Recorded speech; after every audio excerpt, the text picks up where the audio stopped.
There is a moment, if you have ever stood far enough from city lights, when the sky stops being a ceiling and becomes something else entirely. It opens, it deepens, and for a few seconds, before your mind catches up with your eyes, you feel the full weight of what you are looking at. Not decoration, not a backdrop, something real and enormous, and indifferent to the fact that you are standing beneath it with your neck tilted back and your breath held still. The universe will forget all of this, but you don't have to. If these questions stay with you, if the weight of the sky still presses down after the screen goes dark, subscribe to Beyond the Universe, because the silence is coming, and there is still so much left to know before it arrives. Most people in that moment feel fullness. They see the Milky Way stretched like a river of pale fire across the dark, and they think, the universe is crowded with light. They think there is so much out there. They think we are surrounded by stars, by worlds, by the endless company of burning suns. It feels abundant. It feels almost overwhelming in its generosity, as if the cosmos has laid out everything it owns, just for the pleasure of being witnessed. But that feeling is wrong, and the wrongness of it is not a small error in perception. It is not a minor miscalculation. It is a fundamental misreading of what the universe actually is at its core, in its structure, in its overwhelming and terrifying majority. What you are seeing when you look up at that sky is not fullness.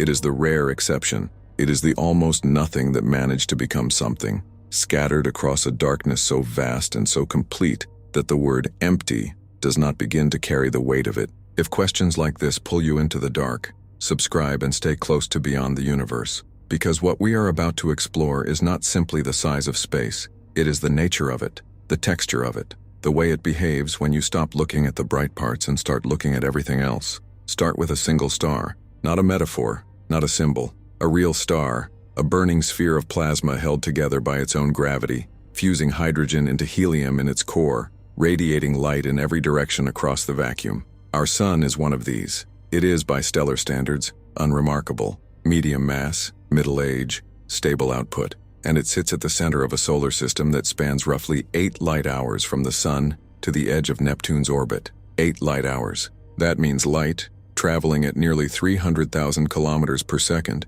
takes 8 hours to cross the width of our planetary neighborhood. That already strains the imagination, but it is nothing. It is a grain of sand on a beach that has no visible end. The nearest star to our sun is Proxima Centauri. It sits approximately 4.2 light-years away. Not light hours, light years. To cross that distance at the speed of light would take 4 years and 2 months of continuous travel. To cross it in a spacecraft moving at the speed of the fastest human-made object ever launched, the Parker Solar Probe at its closest approach to the sun, would take roughly 18,000 years. 18,000 years of travel, through absolute vacuum, to reach the single nearest neighbor our sun has. And between here and there, between our solar system and that faint red dwarf, there is almost nothing. No planets, no gas clouds of significance, no warmth, just space, cold and dark and indifferent, stretching in every direction without interruption. Now hold that distance in your mind. 4.2 light-years of near-total emptiness just to reach the closest star. And then consider that the Milky Way galaxy, the structure we call home, contains somewhere between 200 billion and 400 billion stars. That number is so large it resists comprehension. But the galaxy that holds all of those stars spans roughly 100,000 light-years from edge to edge. 100,000 years of light travel just across our own galaxy. And those hundreds of billions of stars are distributed across that entire span, separated from each other by distances measured in light-years, each one an island of fire surrounded by an ocean of cold, dark nothing. When you look at a photograph of the Milky Way, the stars appear dense. They appear packed together, layered, almost touching. But that is an illusion created by distance and by the way our eyes compress depth into a flat image. In reality, if you were to shrink the sun down to the size of a grain of salt, a single grain of salt, and place it on a table, the nearest star at that same scale would be roughly 4 kilometers away. 4 kilometers of empty table, empty room, empty city, just to reach the next grain of salt. And the galaxy, at that scale, would be a disk of scattered grains spanning a distance larger than the entire continental United States.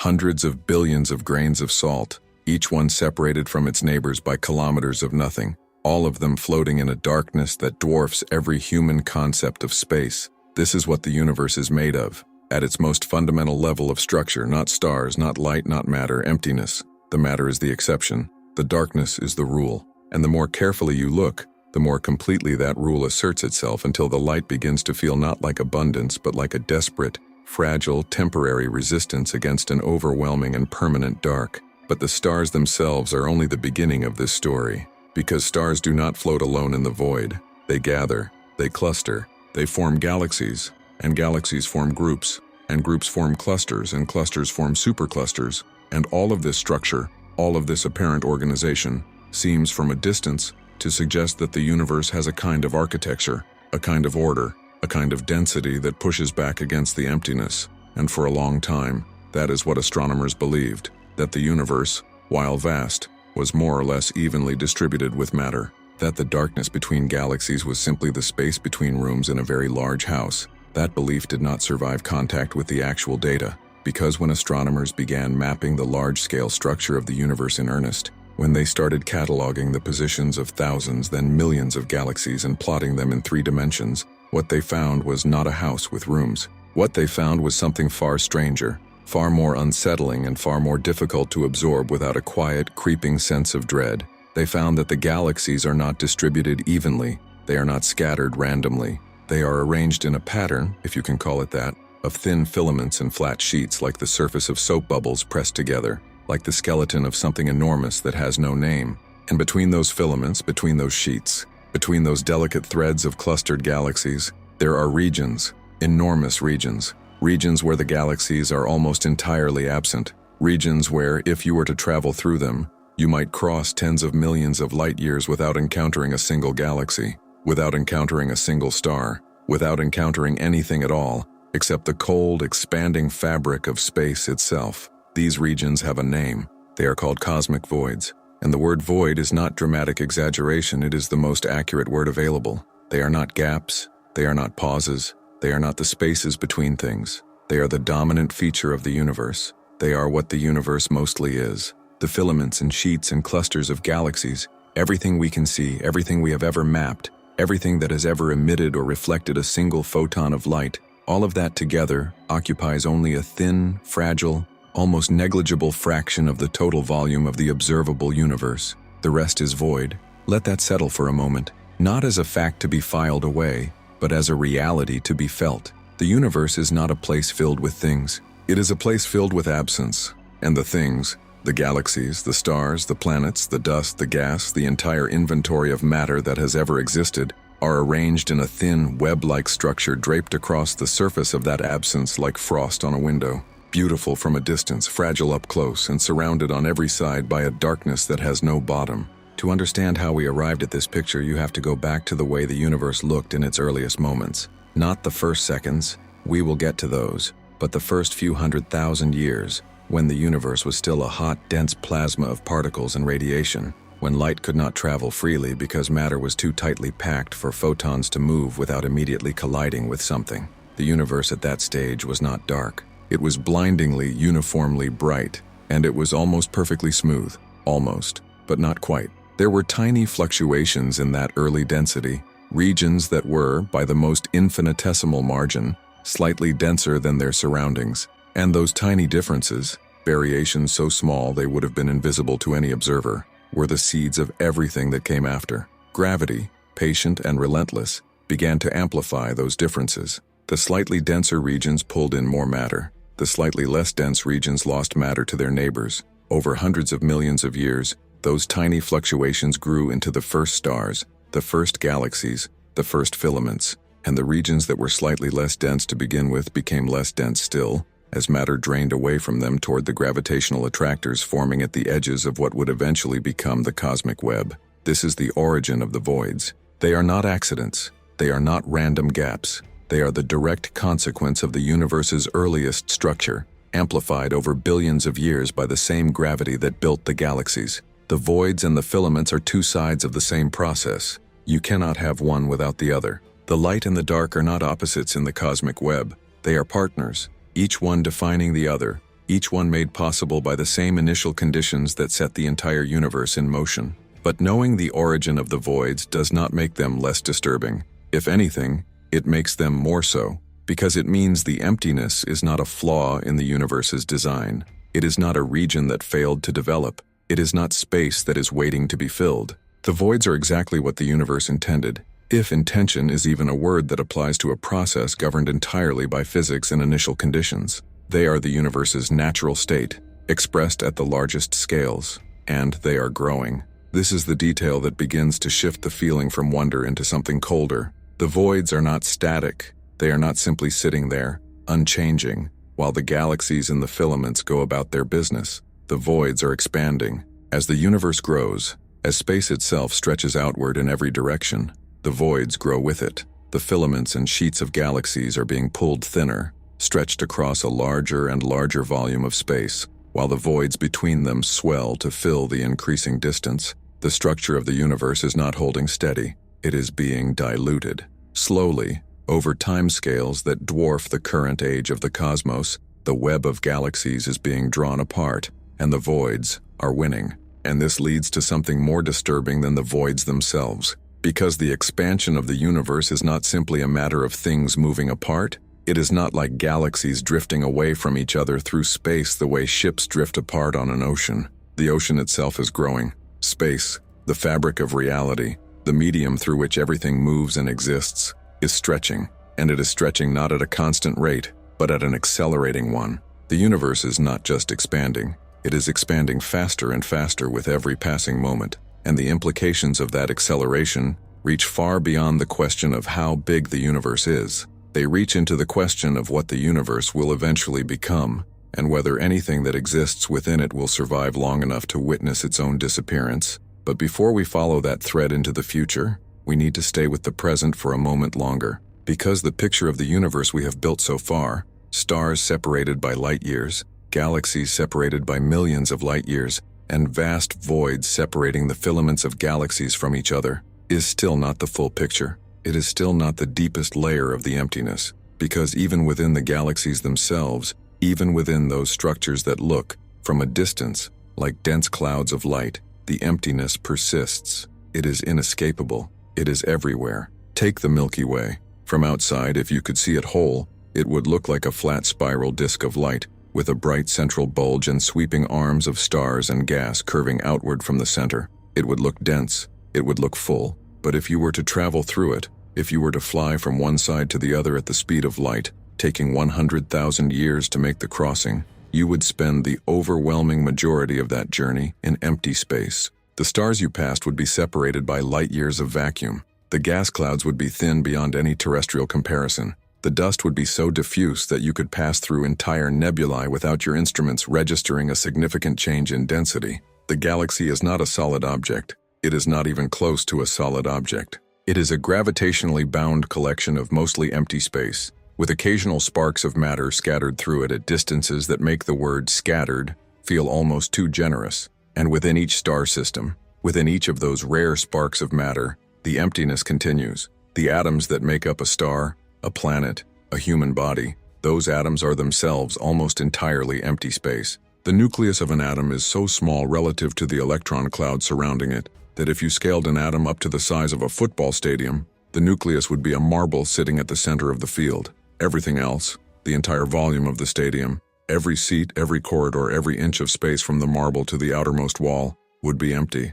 Matter, at its most fundamental level, is not solid. It is not dense. It is a set of forces and probabilities arranged in patterns that feel solid to other patterns of forces and probabilities. The solidity you feel when you press your hand against a wall is not matter touching matter. It is electromagnetic repulsion between electron clouds. The universe, from its largest scales to its smallest, is almost entirely nothing. This is the first great contradiction of the cosmos. The universe looks full. It feels full. The night sky, the weight of the ground beneath your feet, the warmth of sunlight on your skin, all of it creates the overwhelming impression of a reality packed with substance. But the substance is a thin film stretched across an incomprehensible volume of emptiness. And the more precisely you measure, the more completely the emptiness reveals itself, until the matter begins to seem not like the foundation of reality, but like a brief, improbable, temporary arrangement of almost nothing that happened to become complex enough to look up and wonder what it was made of.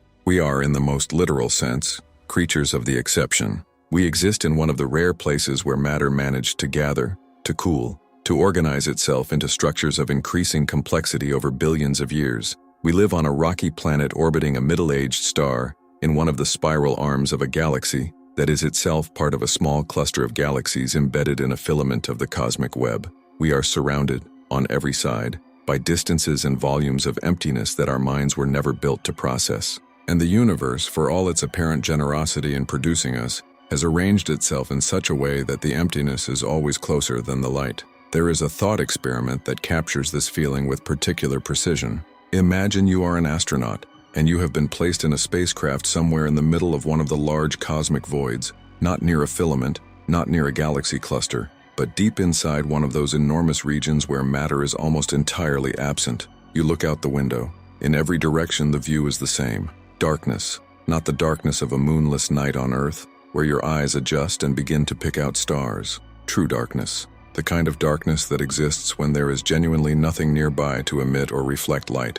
The nearest galaxy might be 50 million light-years away. The nearest star might be further than that. You are, in the most complete sense possible, alone. Not lonely in the human sense of missing company. Alone in the cosmic sense of being separated from all other matter by distances that no technology we can imagine could ever bridge in any meaningful time frame.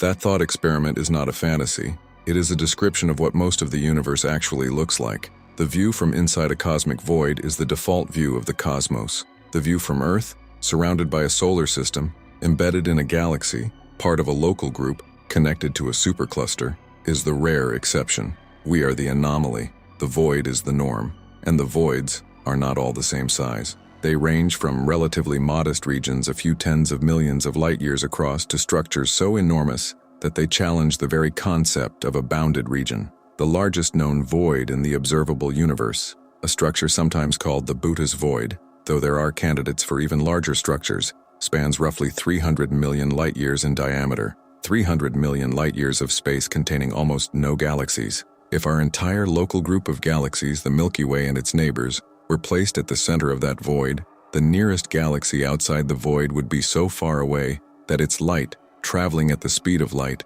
would take 150 million years to reach us. 150 million years of travel time just to reach the edge of the emptiness, just to reach the beginning of the next filament, just to find the next island of light in the dark. The Buddha's void was discovered in 1981, and when astronomers first mapped its extent, there was a moment of genuine disbelief. The void was so large that it seemed to violate the expectation that the universe, at the largest scales, should be roughly uniform. A structure that empty, that vast, seemed almost impossible given the models of how the universe was supposed to be organized. Some researchers, only half joking, suggested that if the void had been discovered by an alien civilization living inside it, they might have concluded that the universe contained only their own galaxy, that the rest of the cosmos was simply not there, that they were in the most complete sense alone. That image, a civilization inside a void, looking out into a darkness so complete that they cannot see the rest of the universe, is not just a thought experiment. It is a preview. Because the universe is not static, it is not holding its current configuration in place while we take our time to study it. It is moving, it is changing, and the direction it is moving, the direction it has always been moving since the moment of its beginning, is toward greater separation, greater distance, greater isolation. The voids are growing, the filaments are thinning, the galaxies at the edges of our observable horizon are moving away from us, and they are moving away faster than they were yesterday, and faster than they will be tomorrow. The universe is not simply large, it is becoming larger, and the consequences of that becoming are what we will follow next, into the deepest and most unsettling territory of all. The cosmic web, when you see it rendered in full, when astronomers take the data from millions of galaxy positions and translate it into a three-dimensional map, looks almost biological. It looks like something that grew, like the interior of a sponge, or the branching structure of neurons in a brain, or the way frost spreads across a cold window in the early morning. There are nodes where filaments intersect, bright and dense with clustered galaxies. There are long threads connecting those nodes, thinner but still luminous with the light of billions of stars. And between all of it, pressing in from every side, filling every space that the filaments do not occupy, are the voids, dark, smooth, enormous, patient. The resemblance to biological structures is not coincidence exactly, but it is not design either. It is the consequence of the same mathematical principles that govern growth and structure at every scale. Gravity, working on the initial fluctuations in the early universe, produced a pattern that echoes patterns found in nature at scales billions of times smaller. The universe, in its largest architecture, looks like the inside of a living thing, but it is not alive. It is not organized by intention or purpose. It is the result of simple rules applied over incomprehensible timescales, and the beauty of the pattern it produced is entirely indifferent to whether anyone is present to observe it. What makes the cosmic web genuinely disturbing, once you sit with it long enough, is not its scale. Scale alone is just a number, and numbers, however large, can be absorbed and filed away. What makes it disturbing is the ratio of structure to emptiness. Because when you calculate the actual volume of the universe that is occupied by the filaments and sheets and clusters, when you add up all the space that contains galaxies, all the space that contains gas clouds and dust and the diffuse matter between galaxies, you find that it amounts to something like a few percent of the total volume. A few percent. The rest, the overwhelming, crushing, dominant majority of the observable universe's volume, is void, is absence, is the dark between the threads. And even that few percent is misleading because the filaments themselves are not solid. They are not walls of matter. They are thin concentrations of galaxies separated from each other by millions of light years, embedded in regions that are less empty than the voids but still almost incomprehensibly sparse by any human standard. The density of matter in a typical filament of the cosmic web is so low that if you were to compress all the matter in a cubic light year of filament space into a single object, you would have something far less massive than a single star. The filaments are not dense. They are simply less empty than the voids, and the distinction between those two states, less empty and more empty, is the entire structural vocabulary of the universe at its largest scales. There is a specific void that deserves more attention than it typically receives, not because it is the largest or the most extreme, but because of what it represents conceptually. It is called the KBC void, named after the astronomers Keenan, Barger, and Cowie, who mapped it in 2013. The KBC void is remarkable because we appear to be inside it. The Milky Way, the local group, the entire Laniakea supercluster, all of it sits within a region of space that is significantly underdense compared to the cosmic average. We are not on the edge of a void, looking in. We are in the middle of one,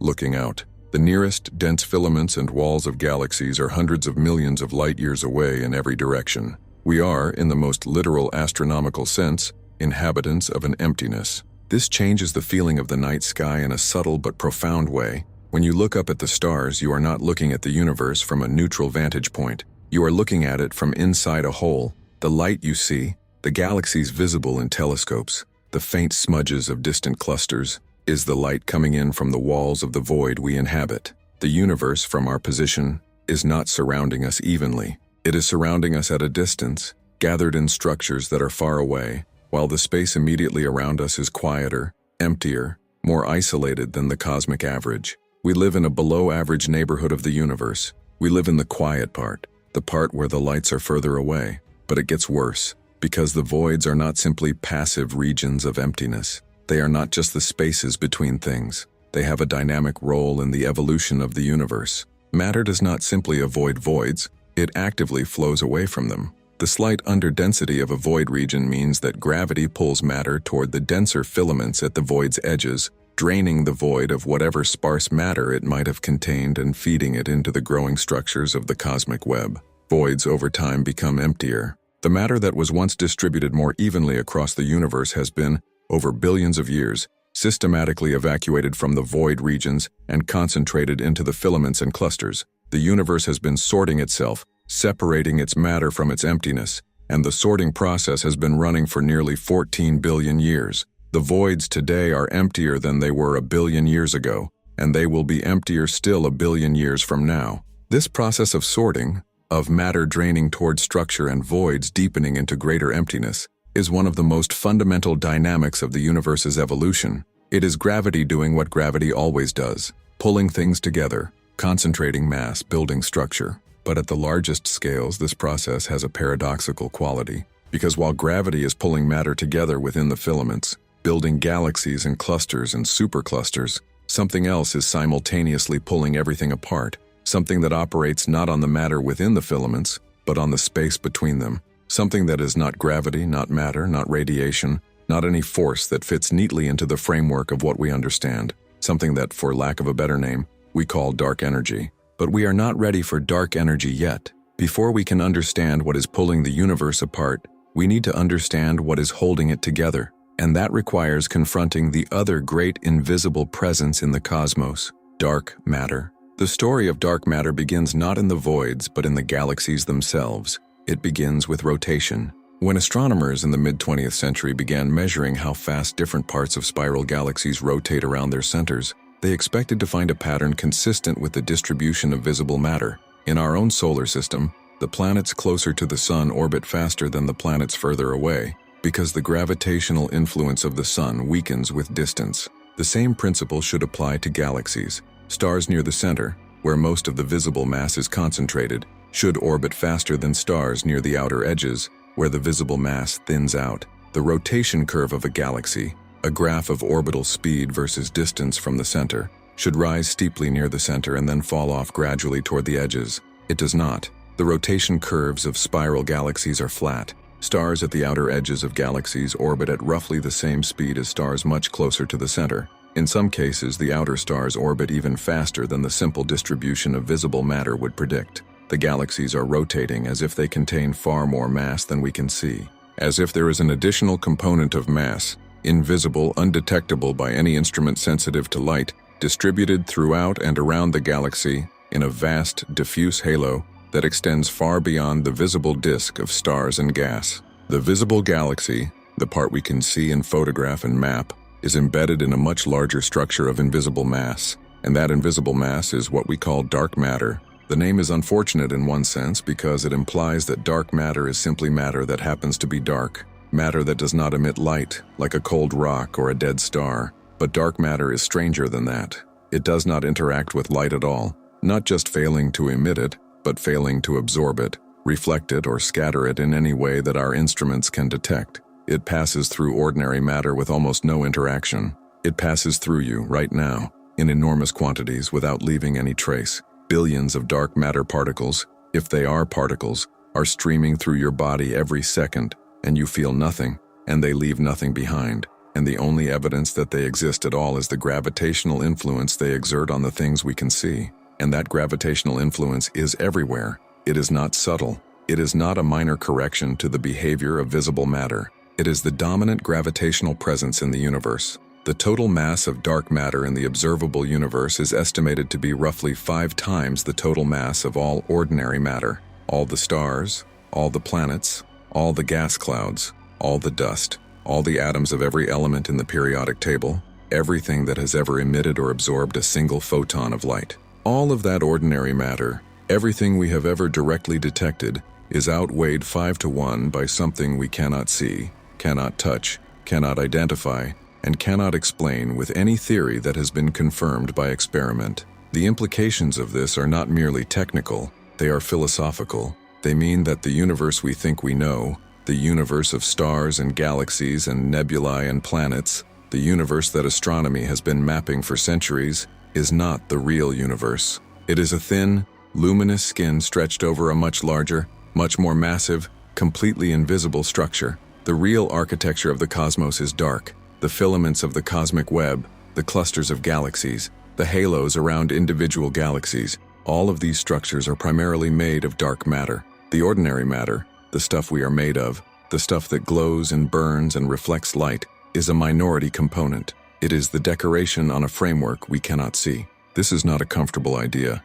It is not the kind of idea that settles easily into a worldview built on the assumption that what we can observe is what is real. The universe is telling us, through the behavior of galaxies and clusters and the large-scale structure of the cosmic web, that the majority of what exists is fundamentally beyond our direct perception. We are not simply ignorant of the details. We are blind to the dominant component of reality. And the blindness is not a temporary condition waiting to be cured by better technology. It is a structural feature of the universe, built into the way dark matter interacts, or rather, refuses to interact, with the electromagnetic force that underlies all of our instruments and all of our senses. The evidence for dark matter extends far beyond galaxy rotation curves. It appears in the behavior of galaxy clusters, where the total mass inferred from the motion of individual galaxies within the cluster is far greater than the mass of all the visible galaxies combined.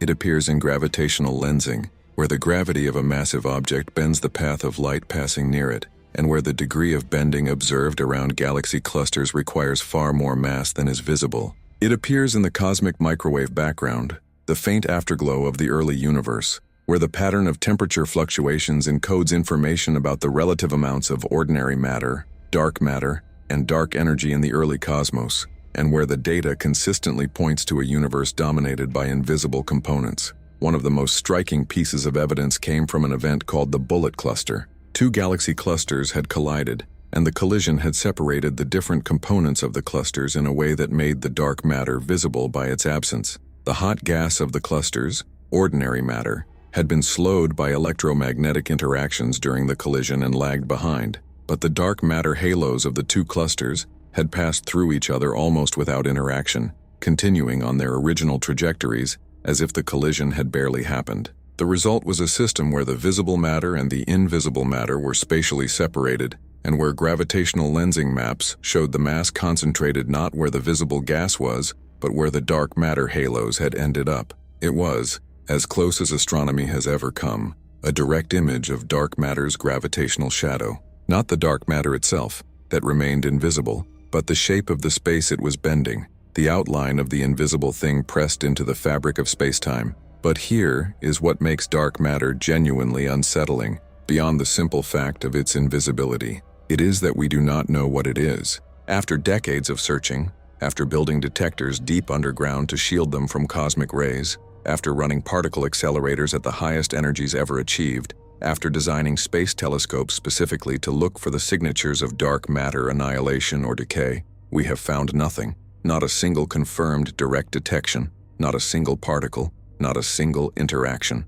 The searches have not been failures in the sense of being poorly designed or inadequately sensitive. They have been extraordinarily sophisticated, and they have ruled out enormous ranges of possible dark matter candidates, but they have not found the thing itself. And every time a search rules out a range of possibilities, the remaining possibilities become stranger, more exotic, more difficult to test. Some physicists have begun to wonder whether dark matter is not a particle at all in the conventional sense, whether it might be something more fundamental, more alien to our current understanding of physics, whether the framework we use to describe particles and forces, the Standard Model, quantum field theory, general relativity, is simply incomplete in a way that makes dark matter invisible, not just to our instruments, but to our theories. Whether the universe contains a component of reality that our entire conceptual apparatus is not equipped to describe. That is not a comfortable place for science to be. It is not a place that suggests we are close to understanding. It is a place that suggests the map we have been drawing of reality has a very large region marked with the old cartographer's warning.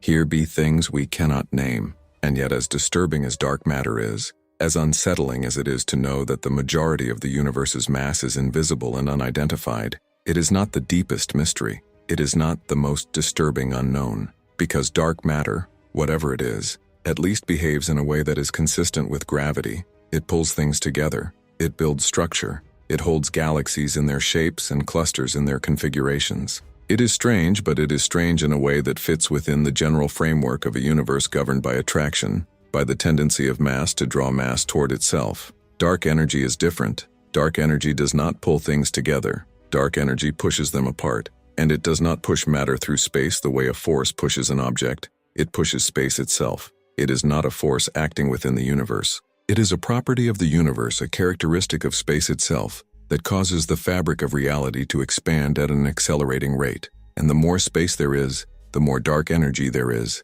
and the faster the expansion accelerates, and the more space is created and the more dark energy there is.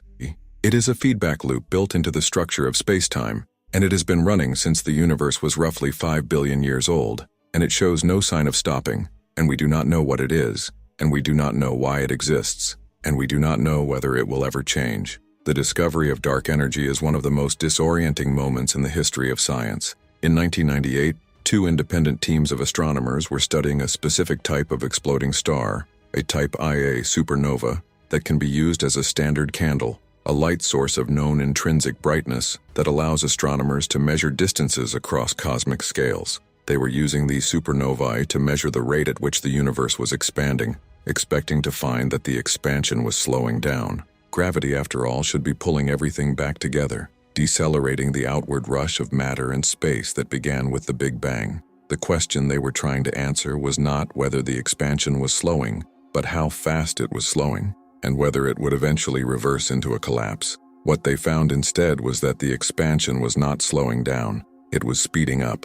The distant supernovae were fainter than they should have been if the universe were decelerating, fainter in a way that indicated they were further away than expected, further away than a decelerating universe would have placed them. The universe was not pulling itself back together. It was flying apart faster and faster, driven by something that was not matter, not radiation, not any known form of energy, but something that acted like a repulsive pressure built into the vacuum of space itself. The discovery was so unexpected, so contrary to every prior assumption, that both teams spent months checking and rechecking their data before publishing. When they did publish, the result was confirmed almost immediately by independent observations. The universe was accelerating. Something was pushing it apart, and nobody knew what it was. The teams that made this discovery were awarded the Nobel Prize in Physics in 2011.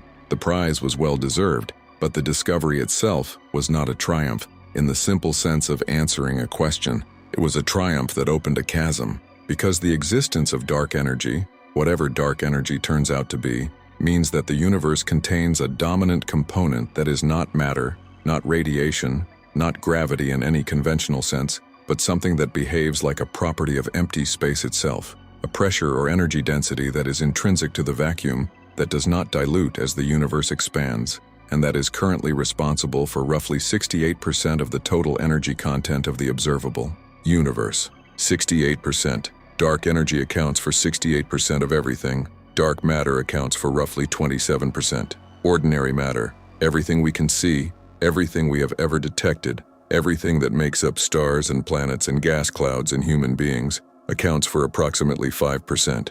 5% of the universe is the kind of thing we understand. The other 95% is divided between two invisible, poorly understood, fundamentally mysterious components, one of which is holding the visible universe together, and one of which is tearing it apart. We live in a universe that is, in the most precise quantitative sense, 95% unknown. The feeling that produces is not the feeling of standing at the edge of a frontier, looking out at territory waiting to be explored. It is something quieter and more unsettling than that. It is the feeling of realizing that the map you have been using to navigate reality is not incomplete in the way that maps are always incomplete, missing details, lacking resolution, waiting to be filled in. It is incomplete in a more fundamental way. The map covers 5% of the territory.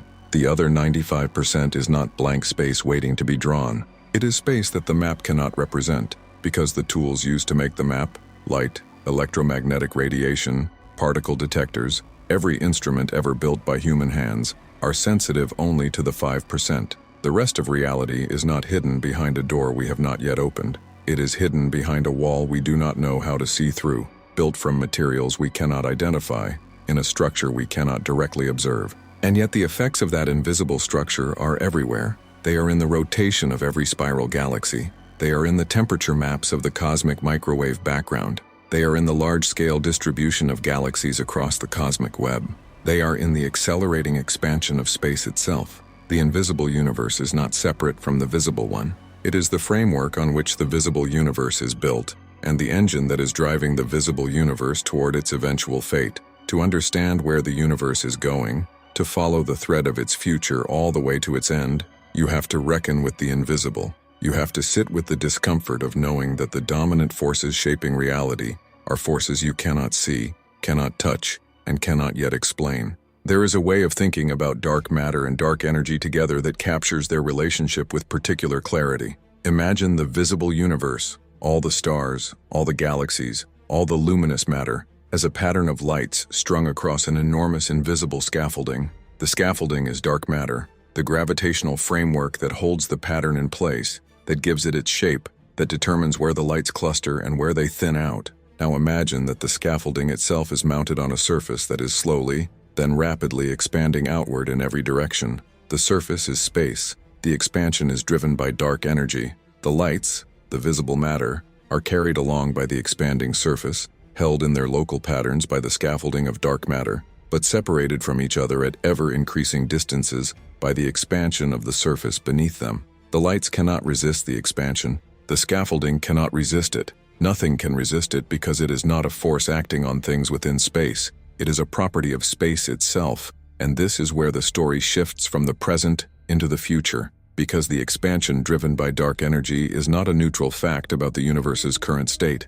It is a trajectory, it is a direction, and following that direction forward in time leads to consequences that are not simply large or strange or difficult to comprehend. They are, in the most precise sense of the word, terminal. The universe is not simply expanding, it is expanding towards something, or rather, it is expanding away from something, away from structure, away from connection, away from the possibility of interaction between the distant parts of the cosmos, and the endpoint of that expansion, followed far enough into the future, is a state of the universe so different from the one we inhabit that it barely deserves the same name. But before we follow the universe into that future, we need to understand one more aspect of the present, the horizon, the boundary of what we can see, the edge of the observable universe, which is not the edge of the universe itself, but the edge of the region from which light has had time to reach us in the 14 billion years since the Big Bang. Because the horizon is not just a limit on our knowledge,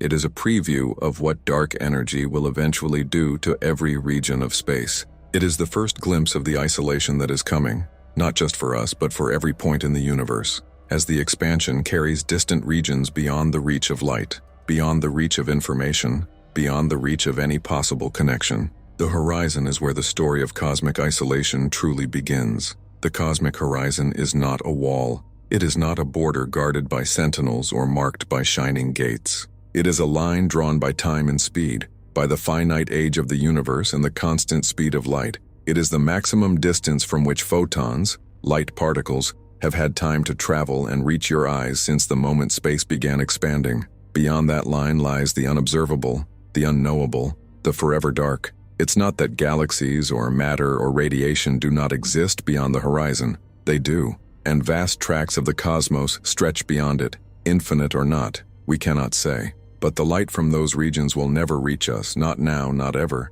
They might as well be non-existent because we cannot interact with them, cannot learn from them, cannot even conceive their details. This horizon creates a cage woven from the fabric of the cosmos itself, not the cage of a prison, but the cage of an island drifting in an eternal sea whose shores have grown distant beyond reach. You sit at the center of your observable universe, surrounded by billions of galaxies pulling their light toward you, but all of this is a finite audience bounded by horizon lines defined in light travel distances. Outside those boundaries, the universe extends, swells, continues, but not to you, not in any way that will ever cross the great gulf carved by light's passage. This is a boundary of knowledge, smoothed by mathematics but carved deeply into the experience of existence. It is a threshold you do not cross not because of failure or limit of technology, but because of cosmic expansion itself. The metric that the universe uses to measure distance is not fixed. It stretches,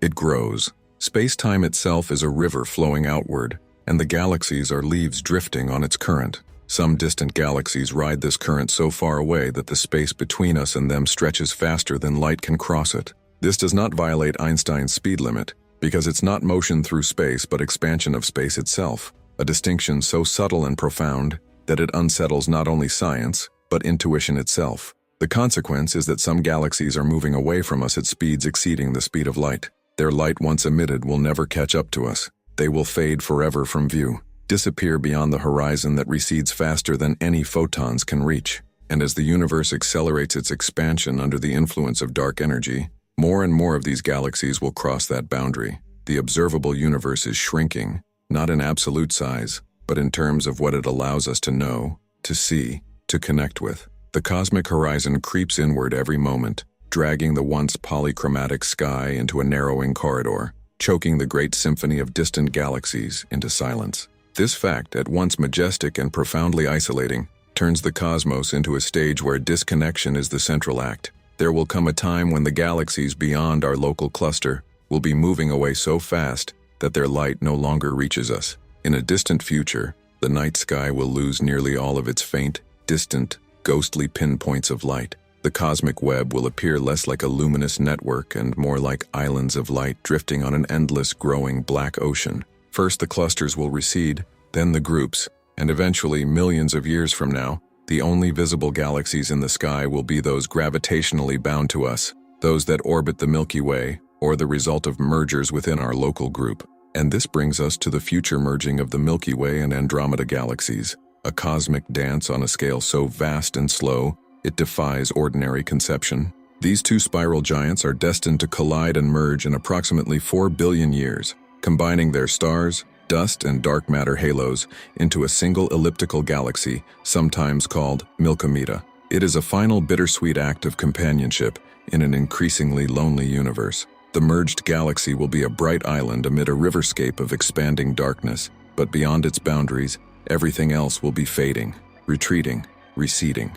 Imagine being there then, drifting through the merged galaxy, looking up at a sky devoid of distant galaxies because they have disappeared beyond the horizon. This is not an abstract possibility.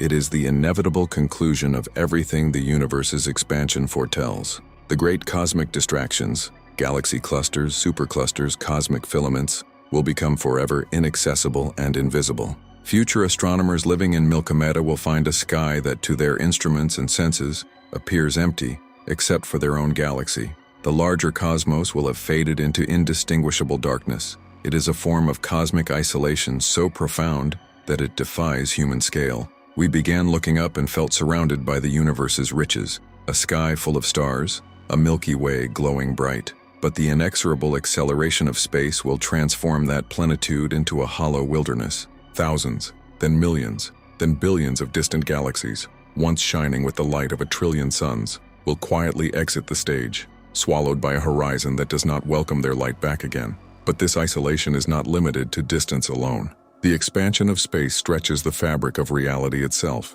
pulling not only the galaxies apart, but the fundamental connections between events over cosmic time. This means the cosmological horizon defines not only the spatial limits of our observations, but the ultimate horizon of causality and interaction. Events occurring beyond that horizon can never influence us. The universe, from our perspective, grows increasingly detached from large regions of itself. Let that feeling settle uncomfortably. You are part of a shrinking cosmic stage, condemning you and every observer to a future devoid of evidence for the grandeur that once was. The past light you capture today contains echoes of galaxies tens of billions of light years away. Tomorrow's observations, a few 100 million years from now, will reach fewer. The future beyond that is a slow surrender, a gradual, relentless stripping away of the universe's visible splendor, until what remains in sight is only the local island of our galactic neighborhood. The cosmic web's glorious pattern will dissolve into a set of local remains, islands drifting on an expanding ocean. The voids will continue to grow, swallowing space between these islands, broadening emptiness. And as the expansion proceeds, there will come a time when even the photons escaping from galaxies outside our gravitationally bound cluster will never reach us, because the space between is expanding too swiftly. Isolation escalates from loneliness to cosmic solitude, growing in scale and severity until it encompasses the entire observable cosmos. It moves from human scale, the solitude of an individual star system, to galactic scale, as galaxies recede beyond horizons, and finally to the scale of the entire universe itself, which increasingly separates, compartmentalizes, and isolates its parts behind impenetrable horizons. The inevitable disappearance of distant galaxies raises a profound consequence. The universe itself will become effectively unobservable beyond a shrinking region. The cosmic microwave background, the faint glow left from the Big Bang, will gradually redshift, stretching beyond detectable frequencies, its photons diluted by the expansion. The echo of the universe's origins will fade into oblivion, silent and colorless. The cosmic past, once accessible in detail, will become opaque to any future observers trapped inside their local cosmic bubble.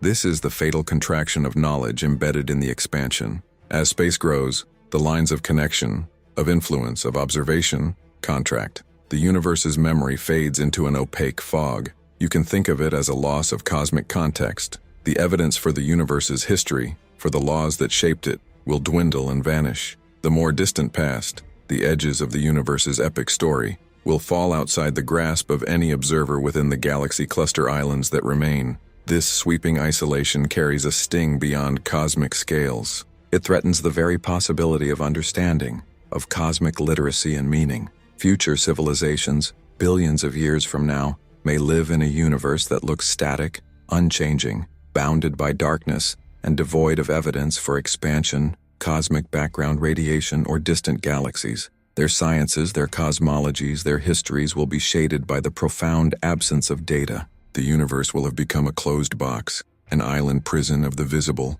stranding all knowledge inside the local cluster and severing relation to its history and context. This cosmic isolation, chained to the accelerating expansion and inevitable fading of external light, sets the stage for a universe less like a dynamic dance and more like a slow unraveling. Stars will burn out. Galaxies will exhaust their reservoirs of star-forming gas. The ingredients for complexity and life itself will become scarce. Structures that once sparkled with dynamic processes will reduce to diminishing embers. But for now, the filaments, the cosmic web's delicate threads woven across the voids, still shine with clustered galaxies. The voids themselves still lie silent between those threads, immense and growing. And invisibly enmeshed within that architecture is the dark matter scaffold, holding galaxies together, bending light, shaping the skeleton of the cosmos, all while unseen. And all around that, the dark energy that pushes the entire stage apart, stretching space with indifference to the future connections it rips away.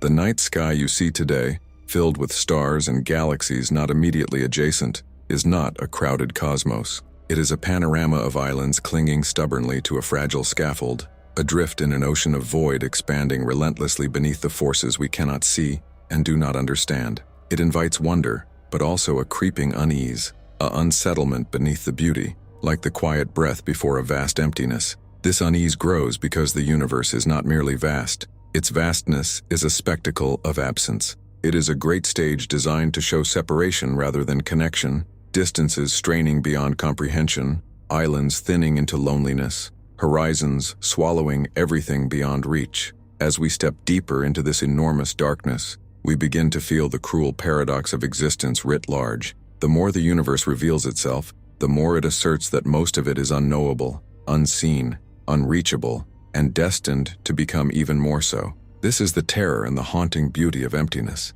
It is not just space between stars, not just silence between galaxies. It is structure and fate, absence and becoming, a grand cosmic irony that the universe's greatest drama might be one of disappearance and isolation. And as the voids stretch out, swelling and swelling, driving the web of light to fray and thin and vanish, what remains is not just darkness. It is the slow dissolution of cosmic connection. The universe's final quiet act will be not explosive fire, but silent fading, the disappearance of voices in a cold, expanding emptiness where no new stars will ever light. And this leads us, inevitably, to the next stage of the journey, to follow that fading light, that growing emptiness into the ultimate fate of the cosmos, into the terrifying threshold where not only space but time itself will wind down into a silence so profound it will seem that the universe never was. There is a law written into the fabric of reality that does not bend, does not negotiate, and does not make exceptions for complexity or beauty, or the preferences of the things that exist within the universe. It is not a law passed by any authority or derived from any preference. It is a description of the direction in which everything moves, always, without exception, at every scale, in every corner of the cosmos. It is called the second law of thermodynamics, and its central claim is simple enough to state in a single sentence. The total disorder of a closed system always increases over time. Entropy, the measure of that disorder, always grows, and the universe is the ultimate closed system. The word entropy carries a clinical sound, a laboratory smell, the feeling of something that belongs in a textbook rather than a documentary about the fate of everything. But strip away the technical language and what entropy describes is something deeply, viscerally familiar. It is the reason a broken glass does not reassemble itself from the floor. It is the reason heat flows from a warm object to a cold one and never spontaneously reverses. It is the reason a drop of ink spreads through water and never gathers itself back into a concentrated point. It is the reason that complex, ordered, structured things tend, over time, to become simpler, more disordered, more uniform. It is the reason that everything interesting in the universe is temporary. Stars are temporary. They are not eternal fires burning in the permanent dark. They are engines running on a finite fuel supply, converting the gravitational potential energy of their formation into light and heat through nuclear fusion, and they will run out. The sun, our sun, has been burning for approximately 4.5 billion years, and it has roughly another 5 billion years of hydrogen fuel remaining in its core. After that, it will exhaust its hydrogen, expand into a red giant, shed its outer layers into a planetary nebula, and leave behind a dense, cooling remnant called a white dwarf. Not an explosion, not a dramatic end. A slow, quiet contraction into a cooling ember that will spend the next trillions of years radiating away its remaining heat into the surrounding darkness. The sun's fate is not unusual. It is the standard fate of stars in its mass range, which includes the majority of stars in the galaxy. More massive stars burn faster and die more violently, ending in supernovae that scatter heavy elements across the galaxy and leave behind neutron stars or black holes. Less massive stars, the red dwarfs, which are by far the most common type of star in the universe, burn so slowly and so efficiently that they will continue fusing hydrogen for trillions of years, far outlasting the sun. But even they will eventually exhaust their fuel. Even the most patient, most frugal star in the galaxy will one day reach the end of its reserves and begin to cool. There is no star that burns forever. There is no fire in the universe that does not eventually go out. The timescale on which stars die is so vast that it requires a different kind of number to express. The current age of the universe is approximately 13.8 billion years.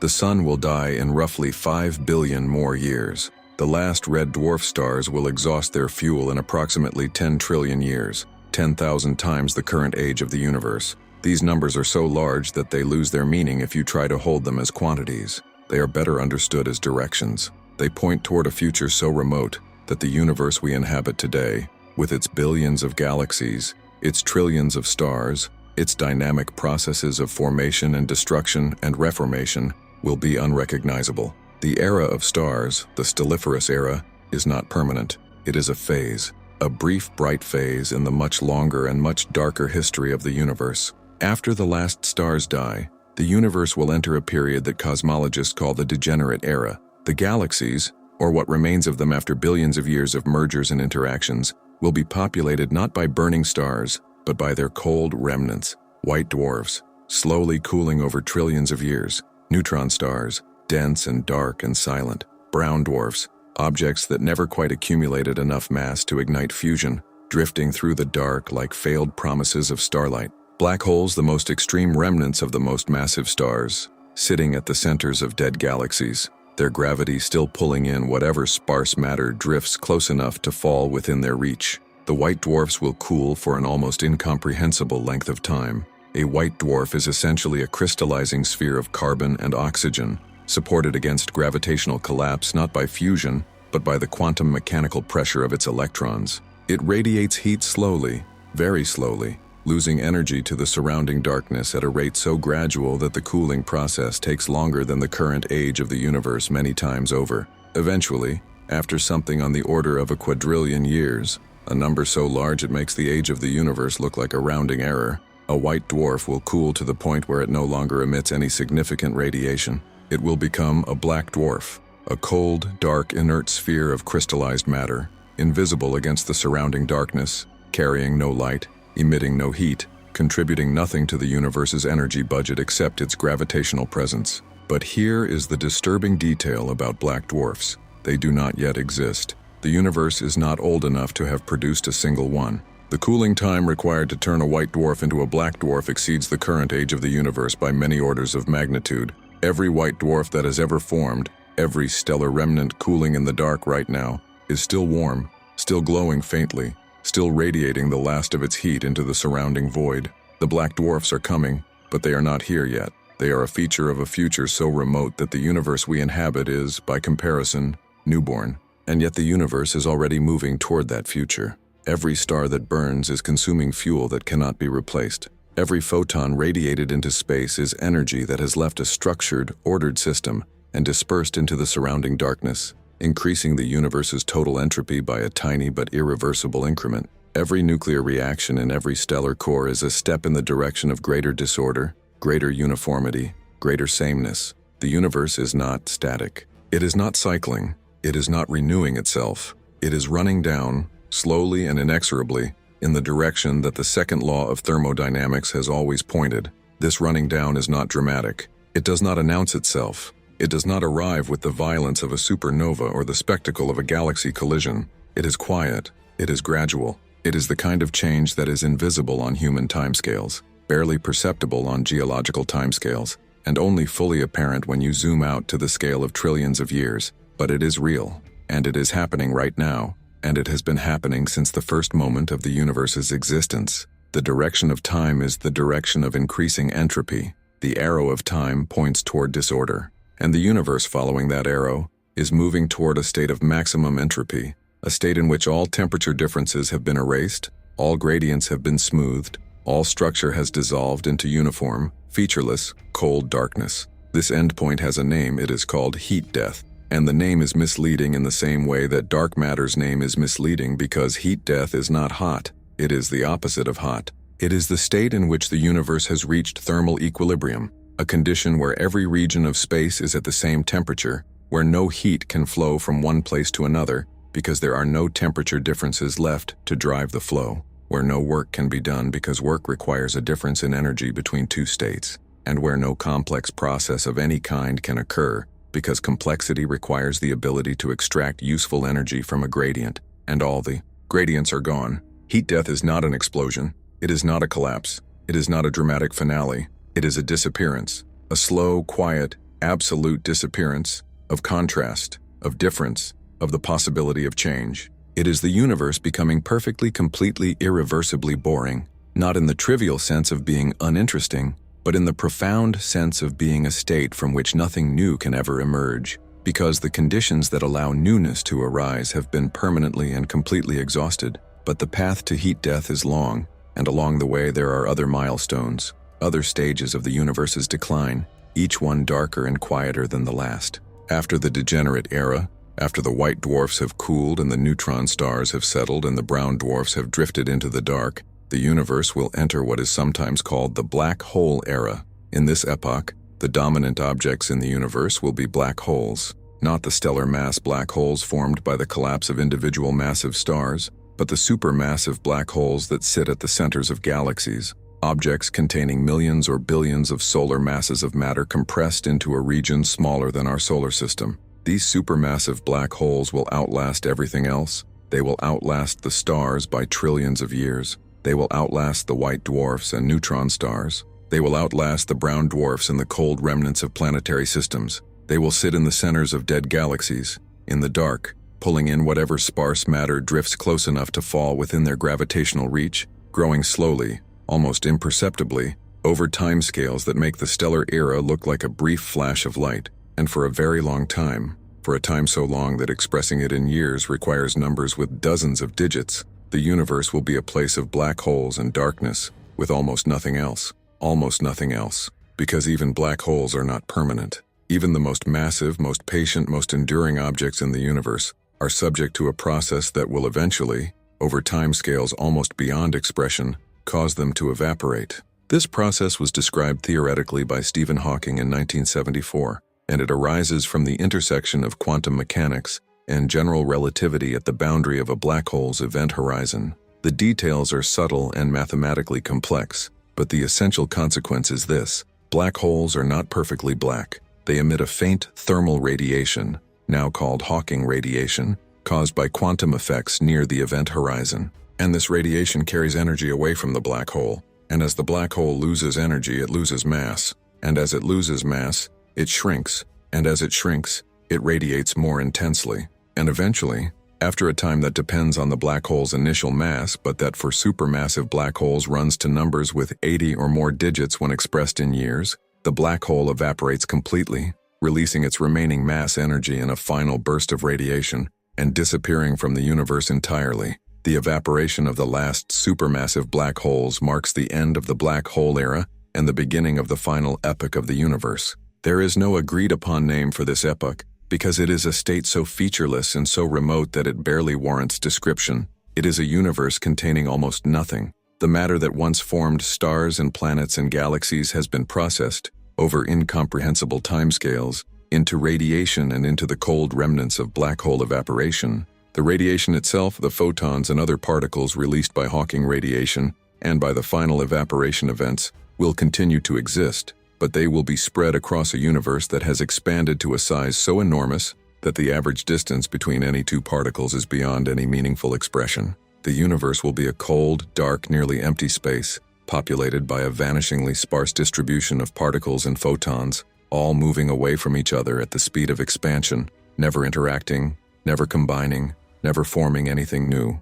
And there is a possibility, not confirmed but theoretically motivated, that even the matter in the cold remnants, the black dwarfs, the neutron stars, the sparse particles left after black hole evaporation, may not be permanent. Protons, the particles that make up the nuclei of atoms, may be unstable over sufficiently long timescales. The decay of protons has never been observed, and current experimental limits place the proton's half-life at more than 10 to the 34th years, a number so large it makes the current age of the universe negligible by comparison. But some theoretical frameworks predict that protons will eventually decay, breaking down into lighter particles and radiation over timescales that dwarf even the black hole era. If proton decay occurs, then the last cold remnants of ordinary matter, the black dwarfs, the frozen planetary bodies, the sparse atoms drifting through the dark, will eventually dissolve. The last atoms will break apart, the last nuclei will disintegrate, and the universe will be left with nothing but radiation and the lightest possible particles,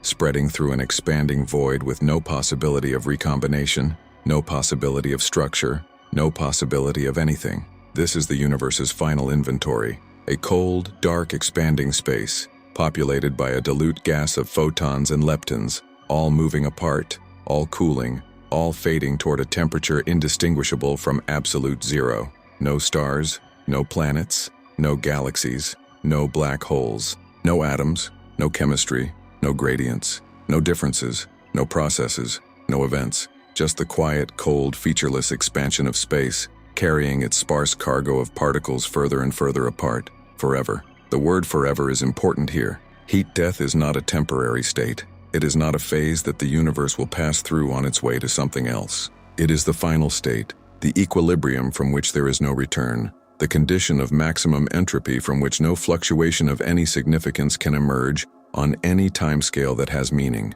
It is the end of the universe, not as an event, but as a condition, a permanent, irreversible, absolute condition of sameness and silence and cold. There is a thought experiment sometimes invoked in discussions of heat death that captures its quality with particular precision. It involves the concept of a Boltzmann brain, a hypothetical fluctuation in which the random thermal motion of particles in a high-entropy universe spontaneously assembles, by pure chance, into a configuration that constitutes a conscious observer. The probability of such a fluctuation is almost incomprehensibly small, but in a universe of infinite time, even almost impossible events will eventually occur. A Boltzmann brain would exist for a moment, a brief isolated flash of consciousness in the surrounding darkness, and then dissolve back into the equilibrium from which it came. It would have no context, no history, no connection to any larger reality.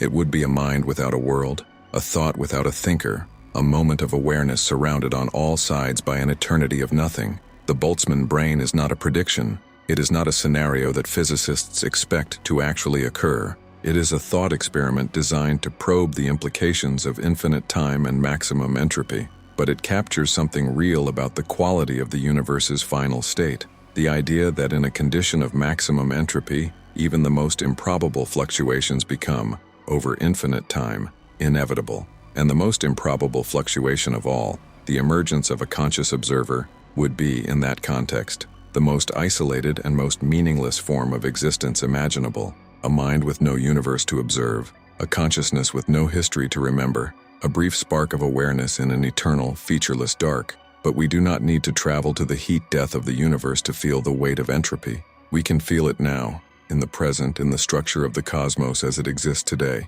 Because entropy is not a future condition, it is a present process. It is happening in every star, in every galaxy, in every corner of the observable universe, right now. Every photon radiated into space is entropy increasing. Every nuclear reaction is entropy increasing. Every collision between particles is entropy increasing. The universe is not waiting to begin its decline. It began declining at the moment of its birth, and it has been declining ever since, and the stars and galaxies and complexity we see around us are not evidence that the decline has been reversed. They are evidence that the decline, from its starting point of extraordinarily low entropy at the Big Bang, has not yet reached its conclusion. The Big Bang itself, the initial state of the universe, was a state of extraordinarily low entropy, not because it was simple, But because it was extraordinarily ordered in a specific thermodynamic sense, the matter and energy were distributed in a way that allowed gravity to do enormous amounts of work, pulling matter together, building structure,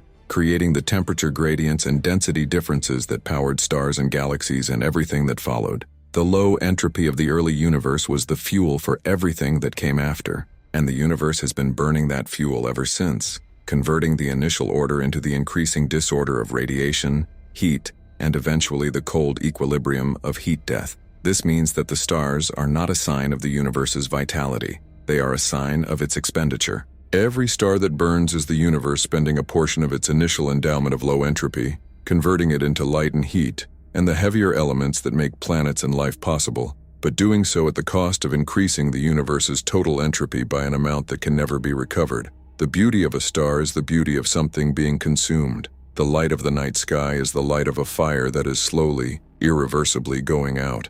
And the complexity that has emerged from that expenditure, the galaxies, the planets, the chemistry, the biology, the minds that look up and wonder, is not a counterexample to entropy's rule. It is a consequence of it. Complexity arises in systems that are far from equilibrium, in regions where energy flows from high concentration sources to low concentration sinks, driving the local organization of matter into structured, ordered configurations. Life is not a violation of the second law. It is a particularly sophisticated way of increasing entropy, of processing the energy gradient between the sun and the cold of space, and using that flow to build and maintain complex structures temporarily, locally, at the cost of increasing the universe's total disorder more rapidly than it would increase without life's intervention. We are, in this sense, agents of entropy, not passive victims of the universe's decline, but active participants in it. Every breath you take, every thought you think, every calorie you burn is a small contribution to the universe's total entropy budget.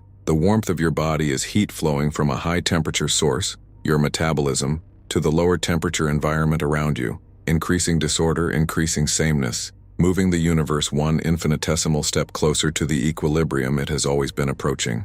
You are not separate from the universe's fate. You are part of it. You are one of the processes by which the universe converts its initial order into its final disorder. This is not a comfortable thought.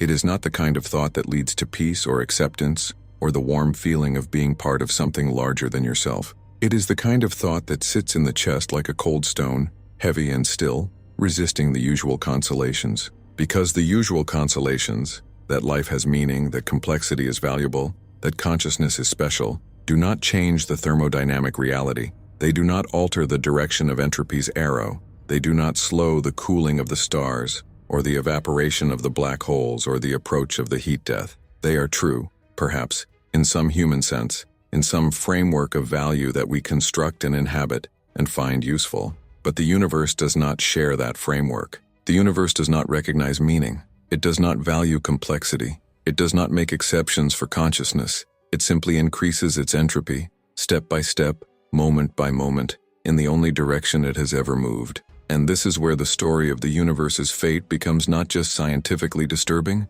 but philosophically vertiginous, because the universe's trajectory, from the low entropy of the Big Bang to the maximum entropy of heat death, is not a story with a moral. It is not a story with a lesson. It is not a story that rewards the listener with insight or comfort or the feeling that the journey was worth taking. It is a story about the conversion of order into disorder, of structure into uniformity, of difference into sameness, of everything into nothing, and it ends not with a bang, not with a whimper, but with a silence so complete and so permanent that the word silence does not quite capture it, because silence implies the absence of sound in a place where sound could exist. The heat death of the universe is the absence of the conditions that would allow anything, sound, light, thought, change, to exist at all. The universe is not heading toward destruction. Destruction implies that something is being broken, that pieces are being scattered, that the remnants of what was destroyed still exist somewhere in a disordered form. The universe is heading toward something quieter and more absolute than destruction.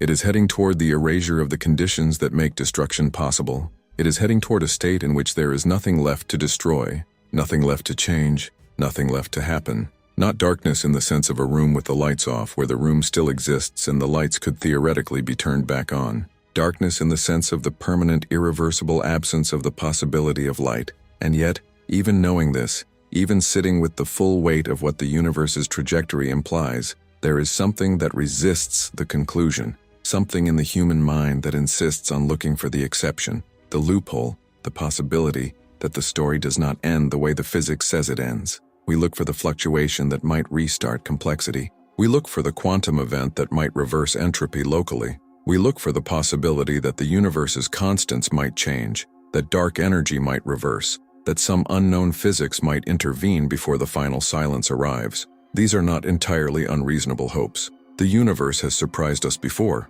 The discovery of dark energy was a surprise. The flatness of galaxy rotation curves was a surprise. The cosmic microwave background was a surprise. The universe has a history of revealing that our models are incomplete, that our assumptions are wrong, that the reality beneath the surface of our understanding is stranger and more complex than we imagined. It is possible, not likely, but possible, that the universe contains some feature we have not yet discovered that changes the trajectory we have described, that the heat death is not the final word, that the story has a chapter we cannot yet read, but possibility is not probability. And the weight of the evidence, the consistency of the thermodynamic laws across every scale and every context in which they have been tested, the confirmation of the universe's accelerating expansion, the absence of any observed violation of entropy's direction, all of this points in one direction. The universe is running down. The stars are temporary. The galaxies are temporary. The complexity is temporary. And the silence at the end is not temporary. It is the permanent condition toward which everything has always been moving, from the first moment of the Big Bang, to the last evaporation of the last black hole, to the final cooling of the last photon, to a temperature indistinguishable from the cold of an empty, expanding, featureless space. There is a particular quality to the silence at the end of a long story. Not the silence of a pause, not the silence of a breath held before the next sentence, but the silence that arrives when the story is genuinely finished and there is nothing left to say. The universe is moving toward that silence, not metaphorically, not poetically, literally, physically, thermodynamically. The processes that generate sound and light and heat and change are finite processes running on finite fuel, and when the fuel is gone, the silence that follows will not be broken by anything, ever, because the conditions that would allow something to break it will no longer exist. But before we arrive at that silence, before we follow the universe all the way to its final condition, there is one more layer of the story that needs to be felt rather than simply understood. Because the heat death of the universe is not just a physical endpoint, it is a philosophical one. It is the point at which the universe's capacity for self-description reaches its absolute limit. And that limit is not merely a scientific curiosity. It is the most disturbing consequence of everything we have explored in this journey, because it means that the universe is not simply heading toward a state of physical emptiness. It is heading toward a state of absolute informational silence, a state in which nothing that ever happened can be recovered, reconstructed, or remembered. Consider what memory requires. Memory, in any form, biological, digital, physical, requires a structured arrangement of matter or energy that encodes information about past states. A brain remembers because its neurons are arranged in patterns shaped by past experience. A hard drive remembers because its magnetic domains are oriented in patterns that encode data. A fossil remembers because the mineral structure of rock has preserved the shape of a living thing that existed millions of years ago. Memory is physical. It is a low-entropy arrangement of matter that carries information about the past into the present. And like all low-entropy arrangements, it is subject to entropy's relentless pressure toward disorder. In the far future of the universe, as the stars cool and the black holes evaporate and the last structures dissolve into a dilute gas of particles and radiation, the physical substrates of memory will disappear. The arrangements of matter that encode information will be disrupted, randomized, scattered into the surrounding equilibrium. The information they contained will not be destroyed in the strict quantum mechanical sense. Information, according to current understanding, is conserved at the fundamental level, but it will be so thoroughly scrambled, so completely mixed into the background noise of a maximum entropy universe, that it will be irretrievable by any process that could ever exist within that universe. The information will be present in principle, encoded in the precise quantum states of every particle in the cosmos, but it will be inaccessible, unreadable, as effectively gone as if it had never existed. This means that the heat death of the universe is not just the end of stars and galaxies and complexity. It is the end of the universe's capacity to know itself. The universe in its current state contains observers, minds that look outward and inward and construct models of what they see, that ask questions and build theories and accumulate knowledge about the structure and history of the cosmos. Those observers are temporary. They are products of the stelliferous era, dependent on the energy gradients that stars provide, sustained by the low entropy of sunlight and the chemical complexity it drives. When the stars go out, the observers go with them. And when the observers are gone, the universe loses the only mechanism by which it has ever been known. There is something almost unbearable about this, if you let yourself feel it fully. The universe spent nearly 14 billion years building the conditions for complexity, for chemistry, for biology, for consciousness. It spent billions of years producing minds capable of looking up at the night sky and asking what they were seeing. And then, on the timescale of the universe's full history, it will spend an incomparably longer time dismantling everything those minds built, erasing every record of their existence, cooling every star that warmed them, evaporating every black hole that anchored their galaxies, dissolving every atom that composed their bodies, until nothing remains that carries any trace of the fact that they were ever here. The universe does not mourn this. The universe does not notice it. The universe does not have a perspective from which the loss of consciousness registers as a loss. It simply continues increasing its entropy, following the only direction it has ever moved, indifferent to the question of whether anything within it is aware of what is happening. The awareness is our contribution to the universe, not the universe's gift to us, and it is a contribution that the universe will accept without acknowledgement and discard without ceremony. This is the existential consequence that the entire journey has been building toward. Not the size of the universe, not the emptiness of the voids, not the invisibility of dark matter, not the acceleration of dark energy, not the evaporation of black holes. All of those are pieces of the picture, but the picture itself is this. We exist in a universe that is structured, at every scale and in every direction, around the principle of increasing separation and decreasing order. The voids grow, the galaxies recede, the stars burn out, the black holes evaporate, the entropy increases, and at the end of all of it, there is nothing left that remembers any of it ever happened. The night sky, seen from this perspective, is not a display of abundance. It is a display of impermanence. Every star you see is a fire that is going out. Every galaxy you can resolve with a telescope is an island that is drifting beyond reach. Every photon that reaches your eye has traveled across a universe that is, in the time it took that photon to make its journey, slightly larger, slightly colder, slightly more disordered than it was when the photon began. The light you see is old. The sources of that light are older still, and some of them no longer exist in the form they had when they emitted the light you are receiving. You are looking at the past always, because light takes time to travel, and the universe does not wait for the light to arrive before continuing its expansion, its cooling, its relentless increase in entropy. There is a specific image that captures this quality of the night sky with particular force. It is the image of a star whose light is still reaching us, even though the star itself has already died. The star burned out thousands or millions of years ago, collapsed into a white dwarf or exploded in a supernova, and yet its light, the light it emitted before its death, is still traveling through space, still crossing the distance between where it was and where we are, still arriving at our eyes and our telescopes as if the star were still alive. We look up and see a star that is not there. We receive a message from a source that no longer exists. The night sky is, in this sense, a graveyard of light, a collection of signals from the dead still traveling, still arriving, still creating the impression of a living, burning, present universe that is, in some of its most distant reaches, already gone. And this will only become more true as time passes. As the universe expands and the stars age and the galaxies recede beyond the horizon, the light we receive will increasingly be the light of things that no longer exist, in the form that emitted it. The universe we observe will become more and more a record of the past, less and less a window onto the present.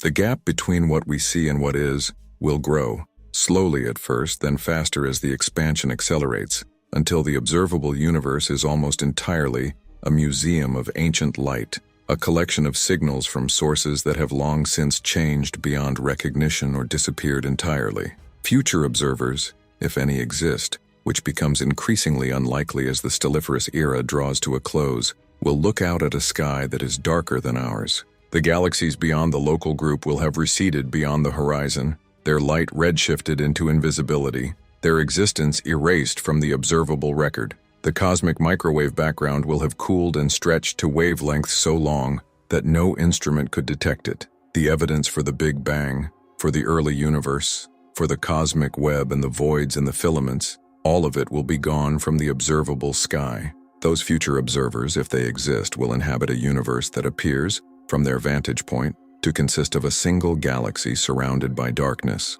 They will have no way of knowing that the darkness was once full of light. They will have no way of knowing that the universe was once young and hot and dense and expanding from a state of extraordinary order. The evidence will have receded beyond their horizon, and the horizon will not give it back. This is the cruelest aspect of the universe's expansion. It does not merely separate things physically, it separates them informationally. It erases the evidence of its own history. The universe is not just moving toward a state of physical emptiness, it is moving toward a state of cosmic amnesia, a condition in which the information needed to reconstruct the past is permanently and irreversibly beyond reach. The universe is forgetting itself, slowly, over timescales that dwarf the current age of the cosmos, but steadily, in the only direction entropy allows, the universe is losing its memory of what it was, and there is nothing in the physics that suggests this process will reverse. There is no mechanism by which the receding galaxies will return. There is no process by which the cooled photons of the cosmic microwave background will reheat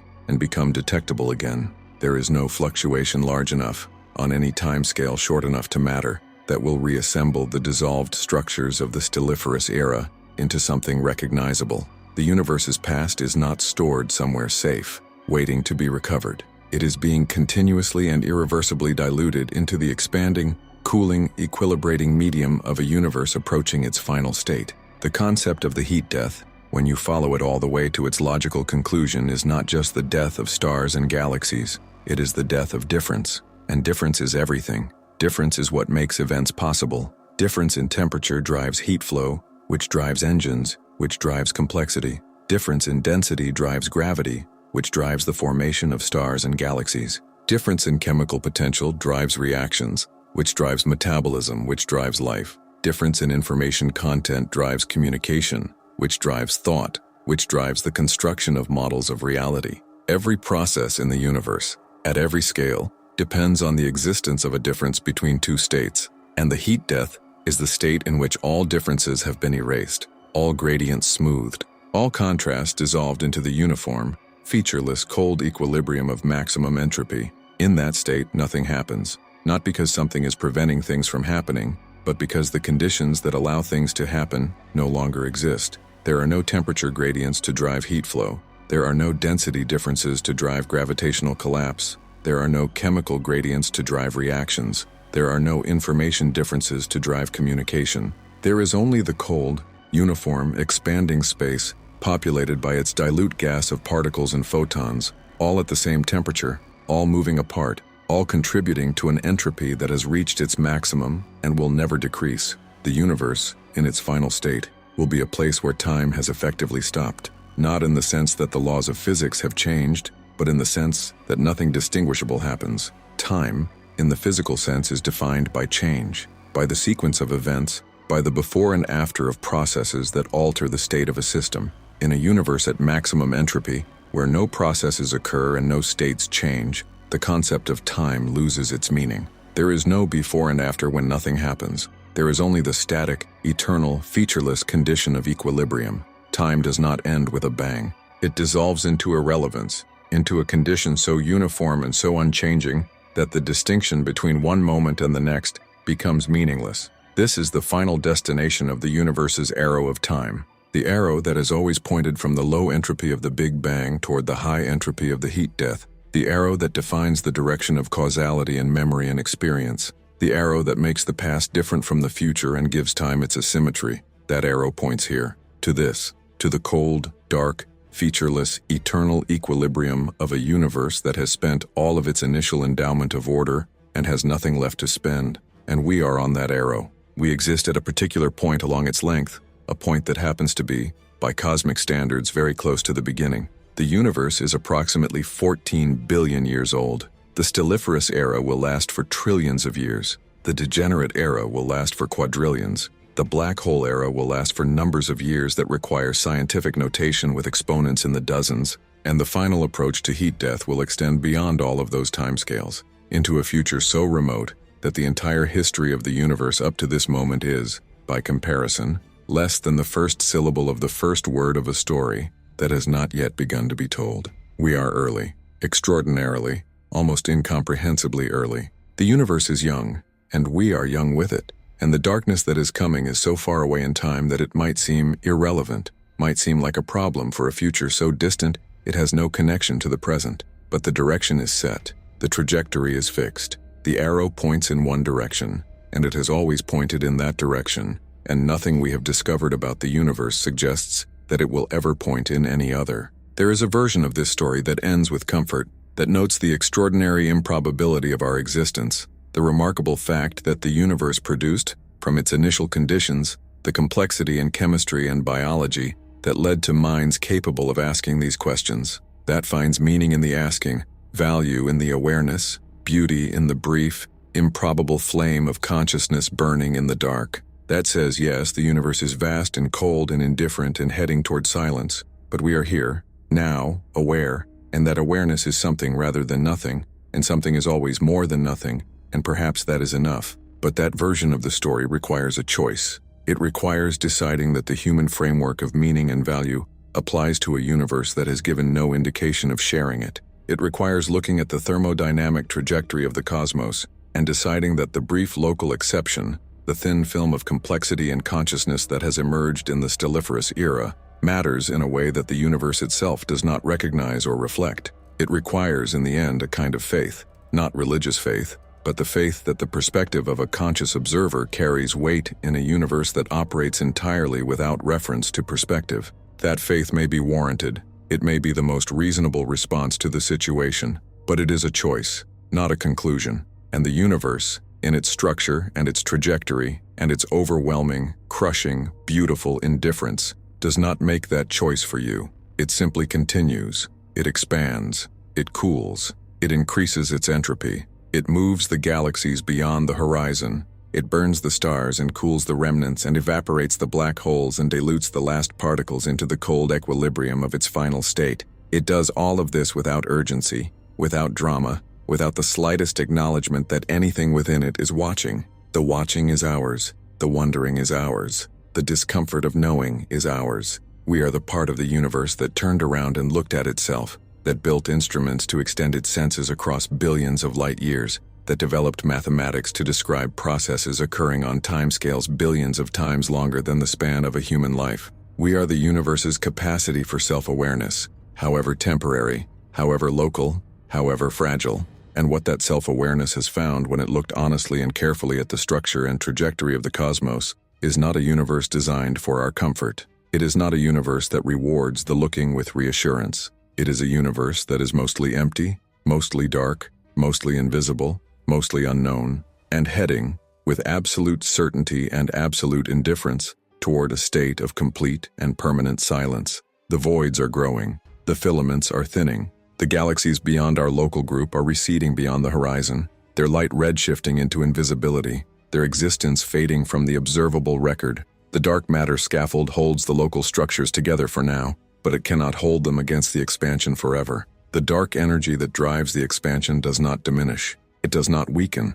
It does not respond to the presence of matter or the preferences of observers. It is a property of space itself, and as space grows, it grows with it, and the acceleration it drives increases, and the horizon contracts, and the isolation deepens. The stars in the night sky are burning. They are burning right now, fusing hydrogen into helium, radiating light in every direction, contributing their small increment to the universe's total entropy. They are beautiful. They are genuinely, undeniably beautiful, and the beauty is real, and the light is real, and the warmth is real. But the beauty is the beauty of impermanence. The light is the light of a fire going out. The warmth is the warmth of a universe spending the last of its initial order, converting it into the radiation and heat that will eventually, over timescales beyond imagination, cool and spread and fade into the equilibrium of the final dark. When you look up at the night sky, you are looking at the universe in its youth. You are seeing the stelliferous era in full bloom,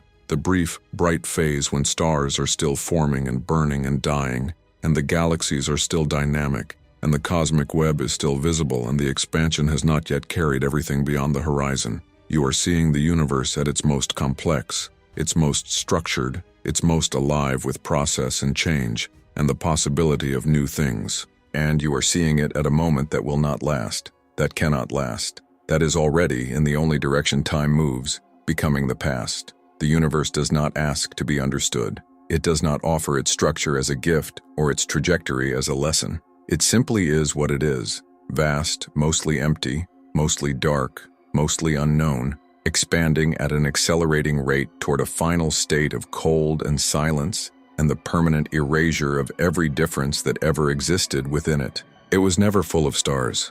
It was always mostly void.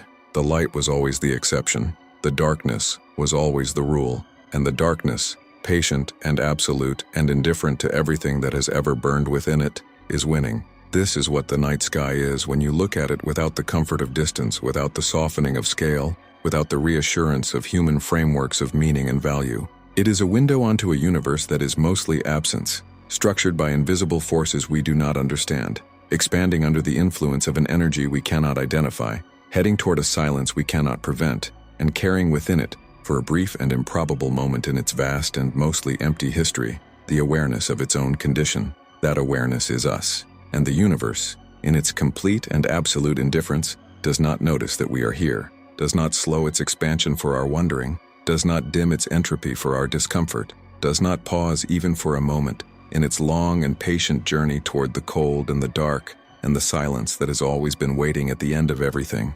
The stars will go out, one by one.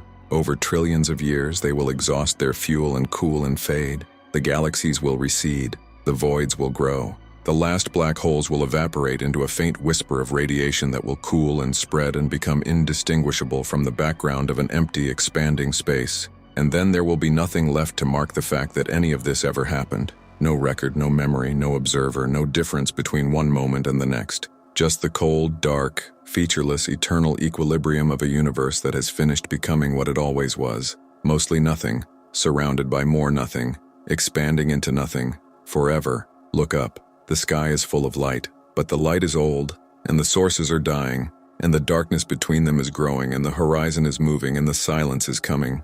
Not tonight, not in any lifetime you can imagine, but it is coming, with the certainty of physics and the patience of entropy and the absolute indifference of a universe that was never, in any of its vast and empty reaches, waiting for you to be ready. And yet you looked up. That is the fact that refuses to dissolve into the thermodynamic narrative. The detail that sits outside the equations and the timescales and the entropy budgets and insists on its own significance. You looked up.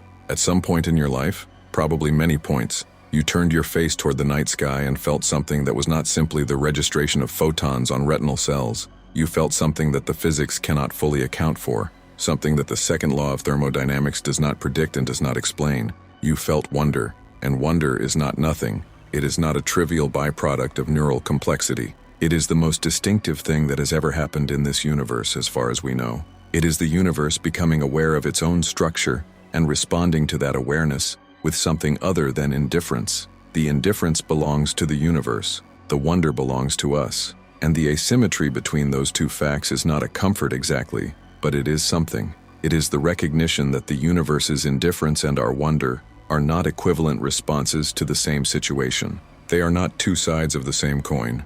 The universe's indifference is the default condition of matter and energy operating according to physical laws. Our wonder is something that had to be built over billions of years of increasing complexity through processes so improbable that their occurrence in this universe is still not fully understood. The indifference was always there. The wonder had to be earned. Consider what had to happen for you to be here. Looking up. The Big Bang had to produce from its initial conditions a universe with the right balance of matter and antimatter to leave a residue of ordinary matter after the mutual annihilation of the two. The fundamental constants of physics, the strength of gravity, the strength of the electromagnetic force, the mass of the electron, the charge of the proton, had to have values within the narrow ranges that allow atoms to form and stars to burn and chemistry to occur. The early universe had to cool at the right rate to allow hydrogen and helium to form without all the matter collapsing immediately into black holes. The first stars had to form and burn and explode, seeding the universe with the heavier elements, carbon, oxygen, nitrogen, iron, that chemistry and biology require. Those elements had to be incorporated into second-generation stars with planetary systems. One of those planetary systems had to include a planet at the right distance from its star, with the right mass, with the right chemical composition, with liquid water on its surface. On that planet, chemistry had to spontaneously organize itself into self-replicating molecules. Those molecules had to evolve over billions of years into cells, and then into multicellular organisms, and then into organisms with nervous systems, and then into organisms with brains complex enough to model the external world, and then into organisms capable of language and mathematics and the construction of telescopes and the formulation of theories about the structure and fate of the universe. Every step in that chain was contingent. Every step depended on conditions that could have been otherwise. The universe did not have to produce you. It did not have to produce anything capable of wonder. The vast majority of the universe, the voids, the dark matter halos, the cold remnants of dead stars, the expanding emptiness between galaxy clusters, has never produced anything remotely like consciousness. The fraction of the universe's volume that has ever contained a mind is so small that it rounds to zero on any scale that takes the cosmos seriously. You are not the universe's purpose. You are the universe's accident, a beautiful, improbable, temporary accident, but an accident nonetheless. And yet the accident happened, and the accident looks up, and the looking up produces something, a response, a recognition, a feeling that sits at the intersection of awe and terror, and the peculiar human need to understand things that are larger than understanding. That response is not written into the laws of physics. It is not predicted by the equations of general relativity or quantum mechanics or thermodynamics. It is an emergent property of a particular arrangement of matter that the universe produced without intending to, and it is, as far as we know, the most complex and the most remarkable thing that the universe has ever done. This does not make the universe less vast or less empty or less indifferent. It does not change the trajectory toward heat death, or slow the recession of the galaxies, or reduce the dominance of dark matter and dark energy. The physics is what it is. The timescales are what they are. The silence at the end is still coming. But it changes the quality of the story. It changes what the story is about. Because a story about a universe that is vast and empty and heading toward silence is one kind of story. A story about a universe that is vast and empty and heading toward silence and that nevertheless, in one small corner of one ordinary galaxy, produced something capable of knowing all of that, that is a different kind of story. Not a more comfortable story. Not a story with a happy ending, but a story with a different center of gravity. The center of gravity is not the voids. It is not the dark matter or the dark energy or the heat death. The center of gravity is the moment of knowing, the moment when the universe, through the improbable mechanism of a conscious mind, became aware of its own structure and its own fate. That moment is happening right now in you, as you absorb this information and feel its weight and sit with the discomfort of knowing things that are too large and too cold and too final for comfort. The universe is knowing itself through you. And it will not always have this capacity. The stelliferous era will end. The minds will go with the stars, and the universe will return to its default condition of complete and absolute unknowing, expanding in silence toward its final equilibrium, carrying no awareness of what it was, or what it contained, or what it briefly, improbably, knew about itself. The window of knowing is open now. It has been open for a cosmically brief moment, a few 100,000 years of human consciousness, a few centuries of scientific inquiry, a few decades of cosmological understanding deep enough to see the full picture. And the picture, when you see it whole, is not reassuring, but it is extraordinary. It is the most extraordinary thing that has ever been seen, because it is the universe seeing itself, and what it sees is the truth of its own condition, vast, mostly empty, mostly dark, mostly unknown, temporary in all its structures, and heading, with the patience of entropy and the indifference of physics, toward a silence that will be permanent and complete. There is a word for the feeling that this produces, and the word is not despair. Despair implies the loss of something that was expected, the failure of a hope that was reasonable. The universe never promised anything. It never offered permanence or purpose, or the reassurance that the complexity it produced was valued, or protected, or intended to last. Despair requires a betrayal, and the universe has not betrayed us. It has simply been what it always was,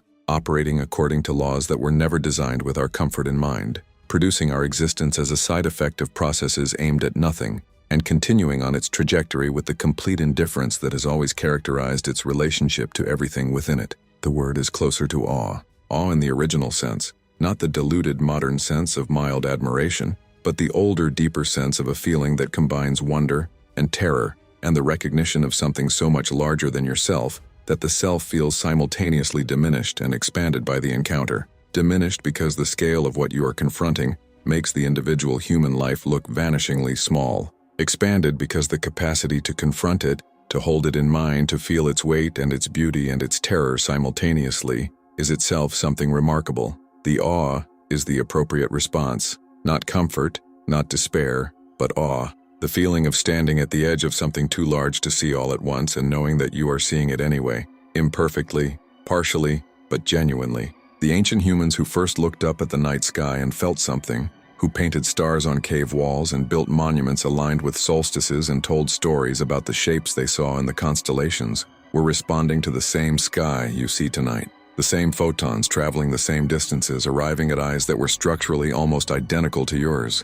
They did not know what the stars were. They did not know the distances or the timescales or the thermodynamic fate of the universe, but they felt the weight of the sky. They felt the scale of something larger than themselves pressing down on their awareness, and they responded with the only tools they had: stories, images, the attempt to make the incomprehensible comprehensible by giving it shape and name and narrative. We have better tools now. We have mathematics and telescopes and particle accelerators and the accumulated knowledge of centuries of scientific inquiry. We know what the stars are. We know the distances. We know the timescales. We know about dark matter and dark energy and the cosmic web and the heat death. We know more about the structure and fate of the universe than any human beings who have ever lived. And the knowing has not made the sky smaller. It has made it larger. Every layer of understanding has revealed a deeper layer of mystery, a wider expanse of the unknown, a more profound appreciation of the scale and complexity and strangeness of the cosmos. The more we know,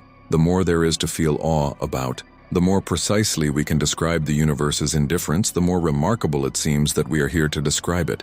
The cave painters and the monument builders and the myth makers were not wrong to feel what they felt when they looked up. They were responding appropriately to a genuine encounter with something vast and strange, and beyond full comprehension. They were doing what conscious minds do when they confront the universe. They were trying to hold it, to contain it, to make it mean something. The tools were different. The understanding was different. But the impulse was the same impulse that drives cosmology and astrophysics and the construction of space telescopes and the writing of equations that describe the behavior of the universe at its largest scales. The impulse to know, the impulse to look, the impulse to feel the weight of the sky and not look away. Do not look away. That is the only instruction this story offers, if it offers any instruction at all. Not because looking will change anything, not because the knowing will alter the trajectory of the universe or slow the recession of the galaxies, or postpone the heat death by a single second, but because looking is what we do. It is the most distinctively human thing we do. It is the thing that separates the brief, improbable era of consciousness from the vast, silent eras that precede and follow it. We look, we wonder. We build instruments to extend our looking beyond the limits of our senses. We develop mathematics to extend our understanding beyond the limits of our intuition. We sit with the discomfort of knowing things that are too large and too cold and too final for comfort, and we do not look away. The universe will not remember that we looked. It will not preserve the record of our wondering.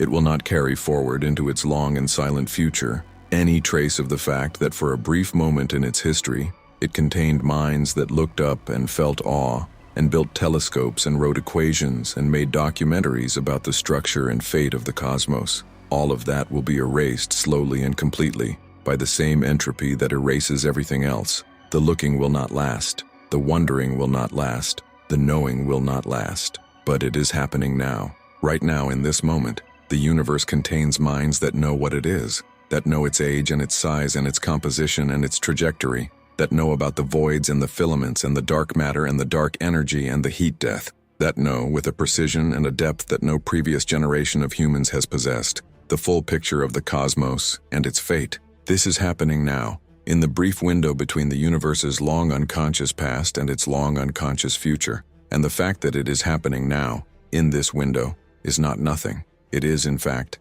everything. It is the only thing that makes the story of the universe a story. rather than simply a sequence of physical events. A sequence of physical events has no meaning. It has no center, no perspective, no weight. It is just things happening according to laws one after another, without significance or direction beyond the thermodynamic arrow of increasing entropy. But a story requires a perspective. It requires someone for whom the events have weight, someone who feels the difference between the beginning and the end, someone who can hold the whole arc in mind and respond to it with something more than indifference. We are that perspective. We are the thing that turns the universe's sequence of physical events into a story. And the story we tell when we look honestly at the cosmos and describe what we see is not a comfortable story, but it is a true one. And truth, even when it is cold and vast and final, is worth more than the comfortable fictions we might tell instead. The comfortable fictions are available. They have always been available. The fiction that the universe was made for us, that the stars were placed in the sky for our benefit, that the complexity and beauty of the cosmos reflects an intention that includes and values our existence. These fictions are old, and they are understandable, and they have served important functions in human history, but they are fictions, and the universe, in its structure and its trajectory and its overwhelming indifference, does not support them. The universe was not made for us. The stars were not placed for our benefit. The complexity and beauty of the cosmos are the products of physical processes that operated without reference to our existence or our preferences. We are here because the conditions happened to allow us to be here, not because anything intended for us to be here. Accepting this is not easy. It is not the kind of acceptance that arrives quickly or comfortably, or without resistance. It is the kind of acceptance that has to be worked toward, that requires sitting with the discomfort of the knowledge and not reaching for the nearest available consolation. It requires looking at the night sky and seeing it for what it is, a display of impermanent fires burning in an expanding darkness, surrounded by invisible structures we do not understand, heading toward a silence we cannot prevent, and finding, in that honest seeing, something worth the looking.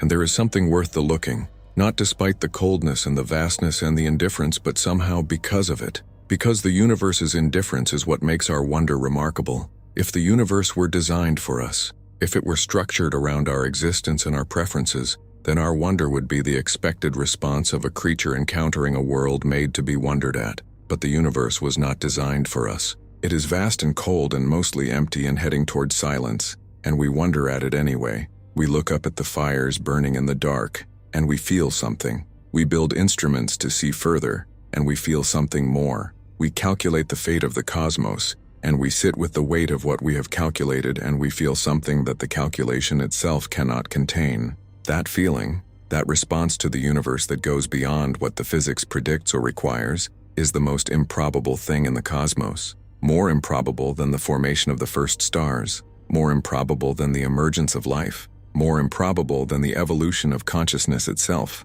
because it is not just consciousness. It is consciousness confronting the full scale of the universe and responding with something other than indifference. It is the universe's accident looking at the universe's indifference and refusing, in some deep and inarticulate way, to simply accept it as the final word. The final word belongs to the physics. The physics is clear. The universe is expanding. The entropy is increasing. The stars are temporary. The silence is coming. These are not opinions or interpretations or frameworks that can be replaced by more comfortable alternatives. They are descriptions of reality, confirmed by observation and measurement and the accumulated weight of scientific evidence. The final word belongs to the physics, and the physics says, cold, dark, empty, silent, forever. But the last word is ours. The last word is not the physics. The last word is the response to the physics. The feeling that arises in a conscious mind when it confronts the full picture of the cosmos and sits with its weight.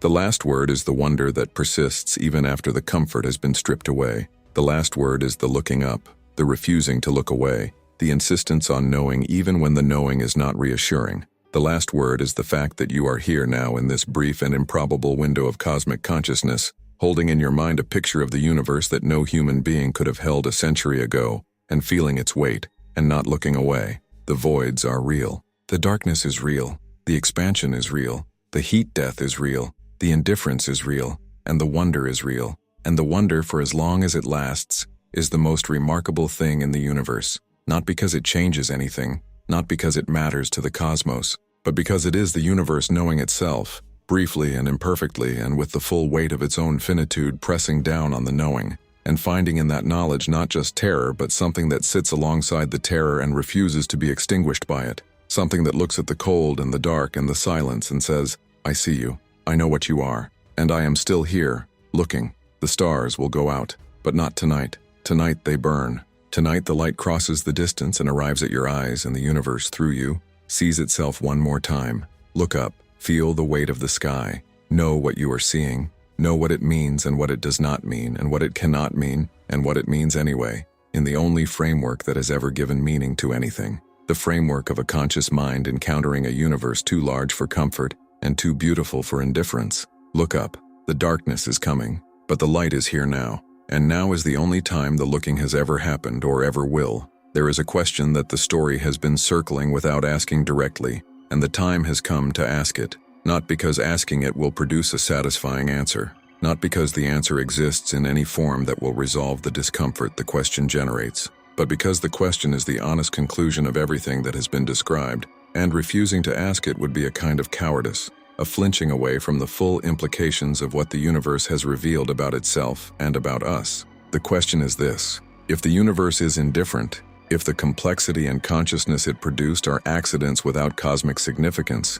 if everything that has ever existed or will ever exist is heading toward permanent erasure, then what are we doing here? Not in the theological sense, not as a request for purpose handed down from outside, but in the most literal, most physical, most honest sense. What is the nature of this thing that is happening right now? This brief eruption of awareness in the middle of an otherwise unconscious cosmos. And what does it mean that it is happening at all? The question does not have a clean answer. It has several incomplete answers, each of which captures something true, and each of which leaves something essential unaddressed. The first incomplete answer is the scientific one. We are here because the conditions allowed it. The universe's initial conditions, its physical constants, its thermodynamic history produced, as a local and temporary byproduct, the complexity that led to consciousness. We are here because here was possible, and in a universe large enough and old enough, many things that are merely possible eventually occur. This answer is true. It is also on its own deeply unsatisfying, because it describes the mechanism without addressing the quality of the experience. It explains how the awareness arose without saying anything about what the awareness is, or what it is like to be the awareness, or why the awareness feels like something rather than nothing. The second incomplete answer is the philosophical one. We are here to make meaning, not to find meaning that was already there waiting to be discovered, but to construct it, to build it from the materials available, from the relationships between people, from the pursuit of understanding, from the creation of art and music and literature and science, from the experience of love and grief and wonder, and the full range of what it feels like to be a conscious creature in a universe that does not provide meaning ready-made. This answer is also true, or at least it is a reasonable and livable response to the situation, but it requires a kind of courage that is easy to describe and harder to sustain, the courage to build meaning in full knowledge that the building is temporary, that the structures you construct will not outlast the stelliferous era, that the universe will erase them as completely as it erases everything else. The third incomplete answer is the one that the universe itself seems to offer, not through intention but through structure. We are here to know. The universe produced, through its long thermodynamic history, the only mechanism by which it has ever been known. We are that mechanism. We are the universe's capacity for self-knowledge, however brief, however local, however fragile. And the knowing matters not because the universe values it, but because without it the universe's entire history, the Big Bang, the formation of the first stars, the assembly of the cosmic web, the emergence of galaxies and planets and life and consciousness, would occur without any witness, without any record, without any moment in which the process became aware of itself. We are the witness.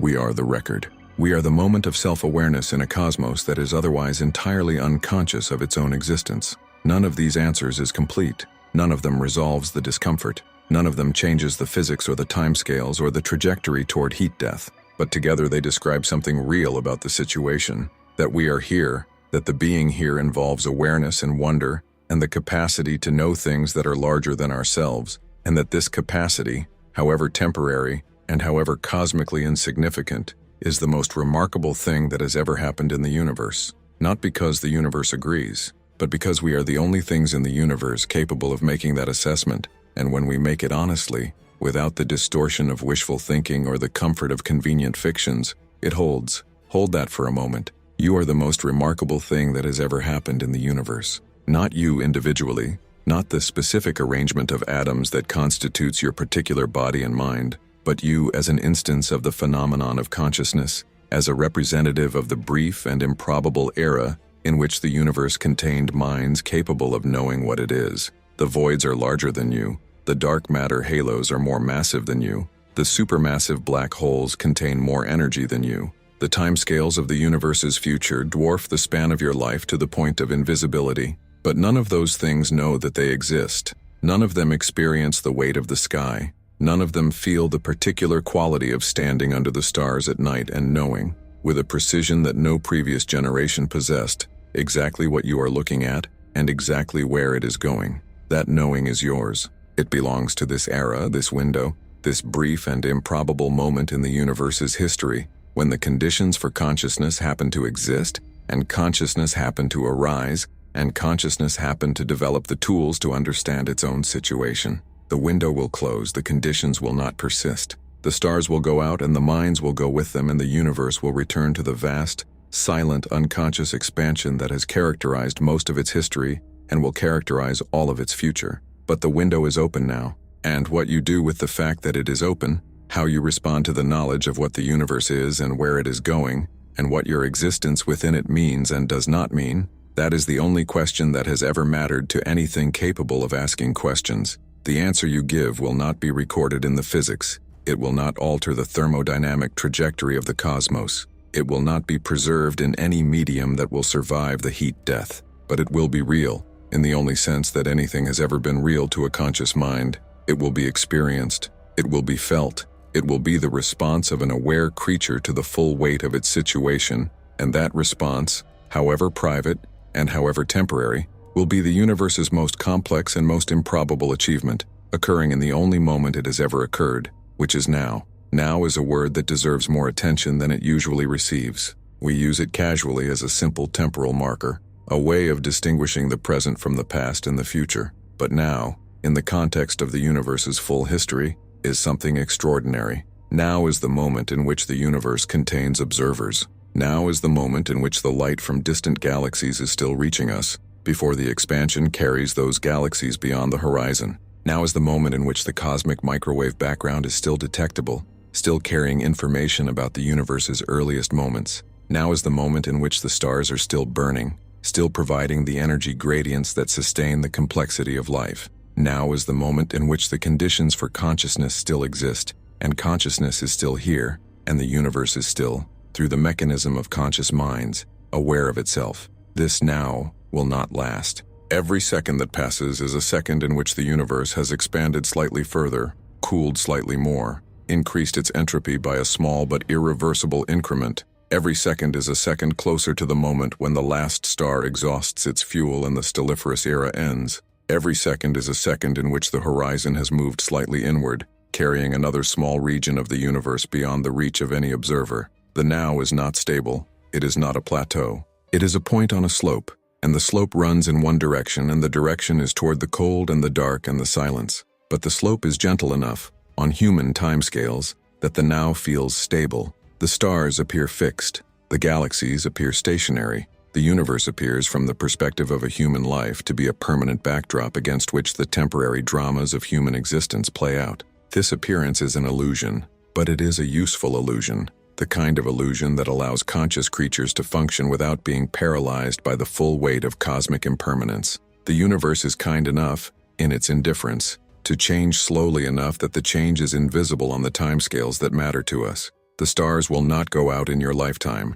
The galaxies will not recede beyond the horizon in your lifetime. The heat death is not coming for you, or for your children, or for any generation of humans that will ever live on this planet. But it is coming, and knowing that it is coming, even though it is coming on timescales that make the concept of coming almost meaningless, changes something about the quality of the now. It changes the way the stars look when you know what they are and where they are going. It changes the way the night sky feels when you know that the darkness between the stars is not empty, but expanding, not static, but growing, not a backdrop, but a process. It changes the way your own existence feels when you know that you are a temporary arrangement of atoms produced by a dying star, sustained by the energy of another dying star, living on a rock orbiting that star in a galaxy that is itself a temporary structure, in a universe heading toward permanent dissolution. This knowledge is heavy. It is the kind of knowledge that sits in the body as well as the mind, that changes the texture of experience, rather than simply adding information to a database.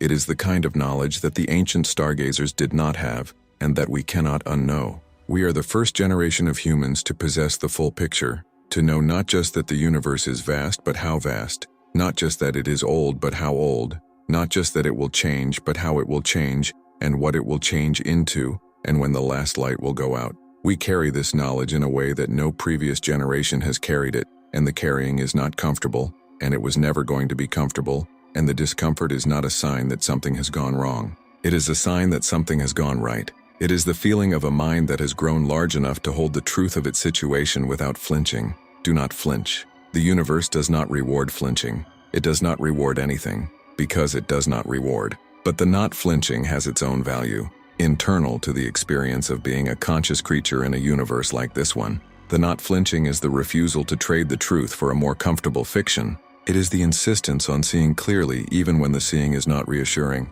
It is the choice to inhabit the full reality of your situation rather than a softened version of it, to feel the weight of the sky rather than pretend the sky is lighter than it is. The not flinching is what makes the wonder genuine rather than performed, what makes the awe real rather than decorative, what makes the looking up an honest act rather than a consoling gesture.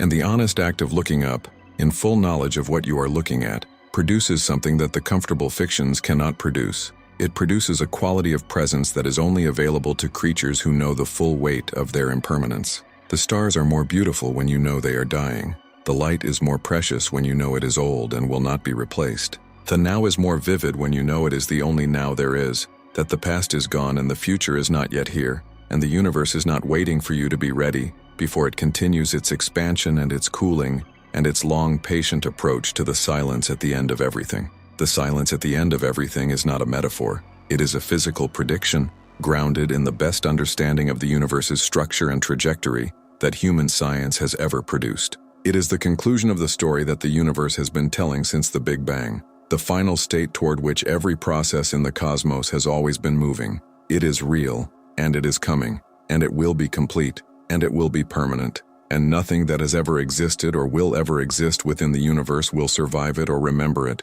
or be affected by it in any way, because there will be nothing left to survive or remember or be affected. That is the truth. The full, unmodified, uncompromised truth of the universe's fate, not a partial truth softened by the addition of hopeful qualifications, not a truth balanced by the reassurance that something will persist, or that the complexity will be preserved, or that the consciousness will find a way to continue.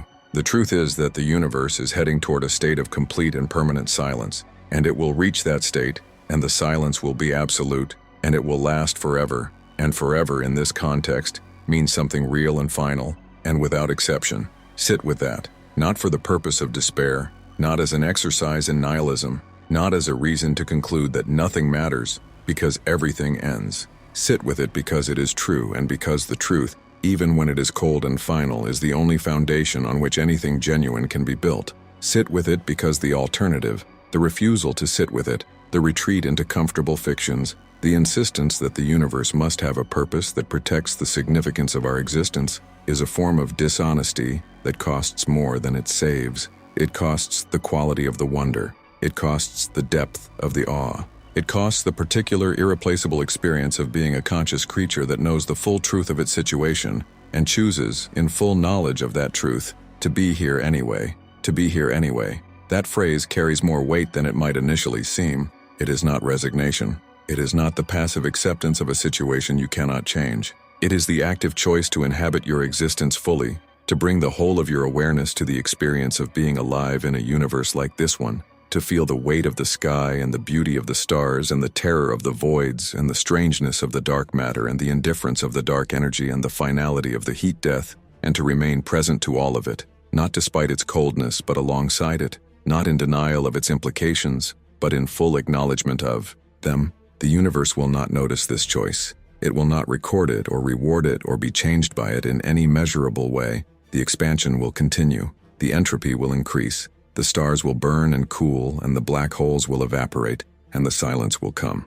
Your choice to be here anyway will not alter any of that by a single quantum of difference, but it will alter your experience of the now, which is the only thing that has ever been altered by any choice any conscious creature has ever made. The now is the only domain in which choice operates. The now is the only place where the awareness lives. And the quality of the awareness, the depth of the presence, the honesty of the seeing, the willingness to hold the full weight of the truth without flinching, is the only thing that distinguishes a life fully lived from a life spent looking away. Look at the sky one more time, not with the eyes of someone seeking comfort or reassurance or the feeling that the universe is on their side. Look with the eyes of someone who knows the distances and the timescales and the composition and the fate, who knows about the voids that make up most of the universe's volume, the dark matter that makes up most of its mass, the dark energy that makes up most of its energy content, the heat death that makes up its final destination, who knows that the light arriving at their eyes left its sources thousands or millions or billions of years ago, that some of those sources no longer exist, that the universe they are seeing is a record of the past rather than a window onto the present, who knows all of this and looks anyway because the looking is what they do, because the looking is what we are. The stars do not know you are watching. The galaxies do not know they are receding. The voids do not know they are growing. The dark energy does not know it is accelerating the expansion. The universe does not know it is heading towards silence. None of it knows anything because knowing requires the kind of complexity that the universe has produced only here, only now, only in this thin and temporary layer of biology and chemistry and neural architecture that clings to the surface of a small rocky planet orbiting an ordinary star in the outer arm of an unremarkable spiral galaxy, in a universe that contains 2 trillion other galaxies and does not notice any of them. The not noticing is the universe's default condition. It is the condition that preceded us by billions of years and will follow us by trillions. The noticing is ours.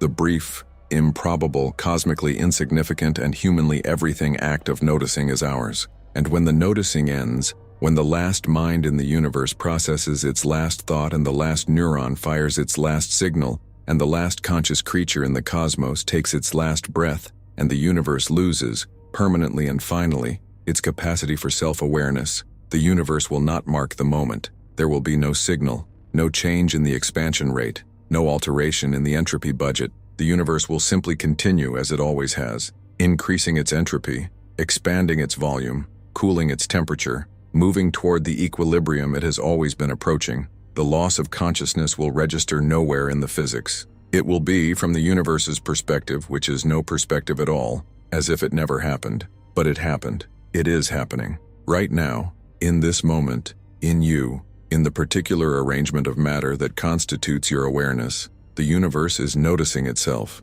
It is feeling the weight of its own vastness. It is experiencing the particular quality of knowing that the knowing is temporary. It is doing the most improbable thing it has ever done, which is being aware of what it is, and the awareness carries within it the full weight of everything that has been described in this story. The voids and the filaments, the dark matter and the dark energy, the heat death and the silence, the impermanence of everything and the indifference of the cosmos to its own impermanence. You carry all of that in your body, which is made of atoms forged in the cores of stars that died before the sun was born, in your mind, which is the most complex structure the universe has produced in 14 billion years of trying, in your awareness, which is the universe's only mechanism for knowing what it is. You carry the history of the cosmos in your atoms and the fate of the cosmos in your knowledge, and the full weight of both in the particular quality of your presence in this moment, under this sky, looking up at these fires burning in this darkness that is growing and will keep growing long after the fires are gone.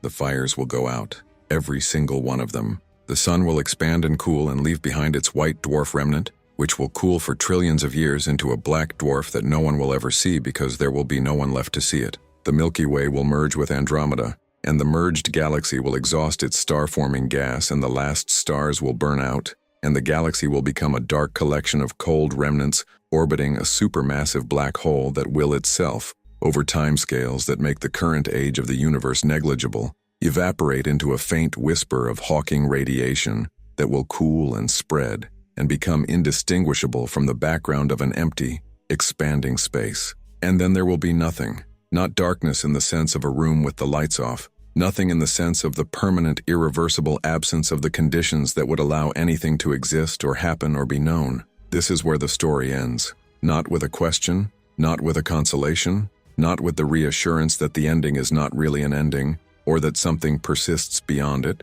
or that the silence is not as final as it appears. The story ends here with the truth, which is that the universe is vast and cold and indifferent and temporary in all its structures, and heading toward a silence that will be complete and permanent and will last forever in a universe that will have forgotten because it never knew that any of this ever happened. The last conscious thought in the universe will occur in a context we cannot predict, in a mind we cannot imagine, in a moment so remote from the present that the entire history of human civilization will be less than a rounding error in the calculation of how long it took to arrive. That thought will be the universe's final act of self-awareness, the last moment in which the cosmos contains anything capable of knowing what it is, and then it will end. The thought will dissolve. The mind will cease. The awareness will go out like a light in a room that will never be entered again, and the universe will continue, as it always has, as it always will, expanding in silence, cooling toward equilibrium, carrying in its vast and empty reaches no memory of the thought, no record of the mind, no trace of the awareness that briefly, improbably, and completely without the universe's knowledge or consent, looked up at the stars and wondered what they were. You are not the last thought. You are one of the early ones. The universe is young and the stelliferous era has billions of years remaining, and the minds that will exist in the far future of this cosmos are beyond our imagining. But you are a thought. You are the universe thinking, right now, in this moment, with the full weight of 14 billion years of history behind you, and the full weight of the silence ahead of you, and the full weight of the now pressing down on your awareness, with a force that the physics cannot measure but that you can feel, if you are willing to feel it. If you are willing to sit with the discomfort of knowing what you know and not reaching for the nearest available consolation, feel it, the weight of the sky, the age of the light, the size of the voids, the patience of the darkness, the indifference of the expansion, the finality of the silence. Feel all of it, without flinching, without softening, without the protective distance of abstraction. Let it be real. Let it press against your awareness with its full force. Let the universe, through you, know what it is, because this is the only chance it gets. This moment, this awareness, this particular instance of the cosmos knowing itself. It will not come again, not in this form, not with this knowledge, not with the full picture that this generation of humans has assembled from centuries of observation and mathematics and the patient, relentless, beautiful work of trying to understand a universe that offers no assistance and asks for no understanding, and will continue without interruption whether or not the understanding ever occurs. The understanding occurred. That is the fact that sits at the center of everything. The fact that the universe's indifference cannot erase, and the heat death cannot reach, and the expanding darkness cannot swallow. At least not yet, at least not now. The understanding occurred. We looked up and we built instruments and we developed mathematics and we mapped the cosmic web and we measured the expansion and we calculated the fate and we sat with the weight of what we found and we did not look away. The understanding occurred. And it is occurring now, and it will continue to occur for as long as the conditions for consciousness persist, and then it will end, and the universe will not notice, and the silence will be complete. But before the silence there is this. There is the light crossing the distance. There is the awareness receiving it. There is the weight of the sky pressing down on a mind that knows what the sky is. There is the wonder that persists after the comfort has been stripped away. There is the looking up, the refusing to look away, the insistence on knowing even when the knowing is not reassuring. There is the now, brief and improbable and cosmically insignificant and humanly everything, in which the universe contains something capable of knowing what it is, and feeling the weight of that knowledge and choosing, in full awareness of the silence that is coming, to be here anyway. The silence is coming. It has always been coming. It was coming before the first star formed, before the first galaxy assembled, before the first planet cooled, before the first cell divided, before the first mind opened its eyes on a universe it did not yet understand.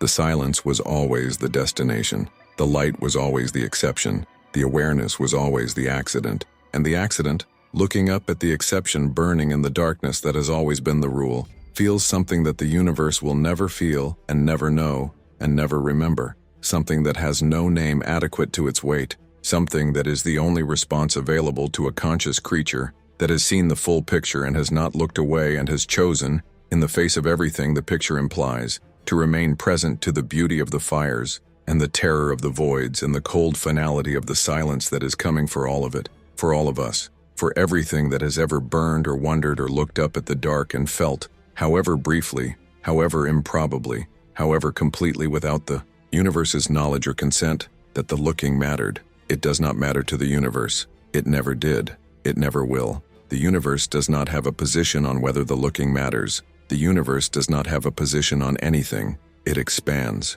It cools. It increases its entropy. It moves the galaxies beyond the horizon. It burns the stars and evaporates the black holes and dilutes the last particles into the cold equilibrium of its final state. It does all of this without urgency and without drama and without the slightest acknowledgement that anything within it has ever been aware of what was happening. But it matters to you, and you are the universe. You are the part of the universe that turned around and looked at itself and felt the weight of what it saw. You are the cosmos knowing its own fate. You are the silence, briefly and improbably, aware of itself before it arrives. And when you look up tonight, and the light crosses the distance and arrives at your eyes, and you feel the weight of the sky pressing down on your awareness, with the full force of everything that has been described in this story, the voids and the filaments, the dark matter and the dark energy, the heat death and the forever, remember that the feeling is real, the weight is real, the wonder is real, and the darkness that is coming for all of it is also real,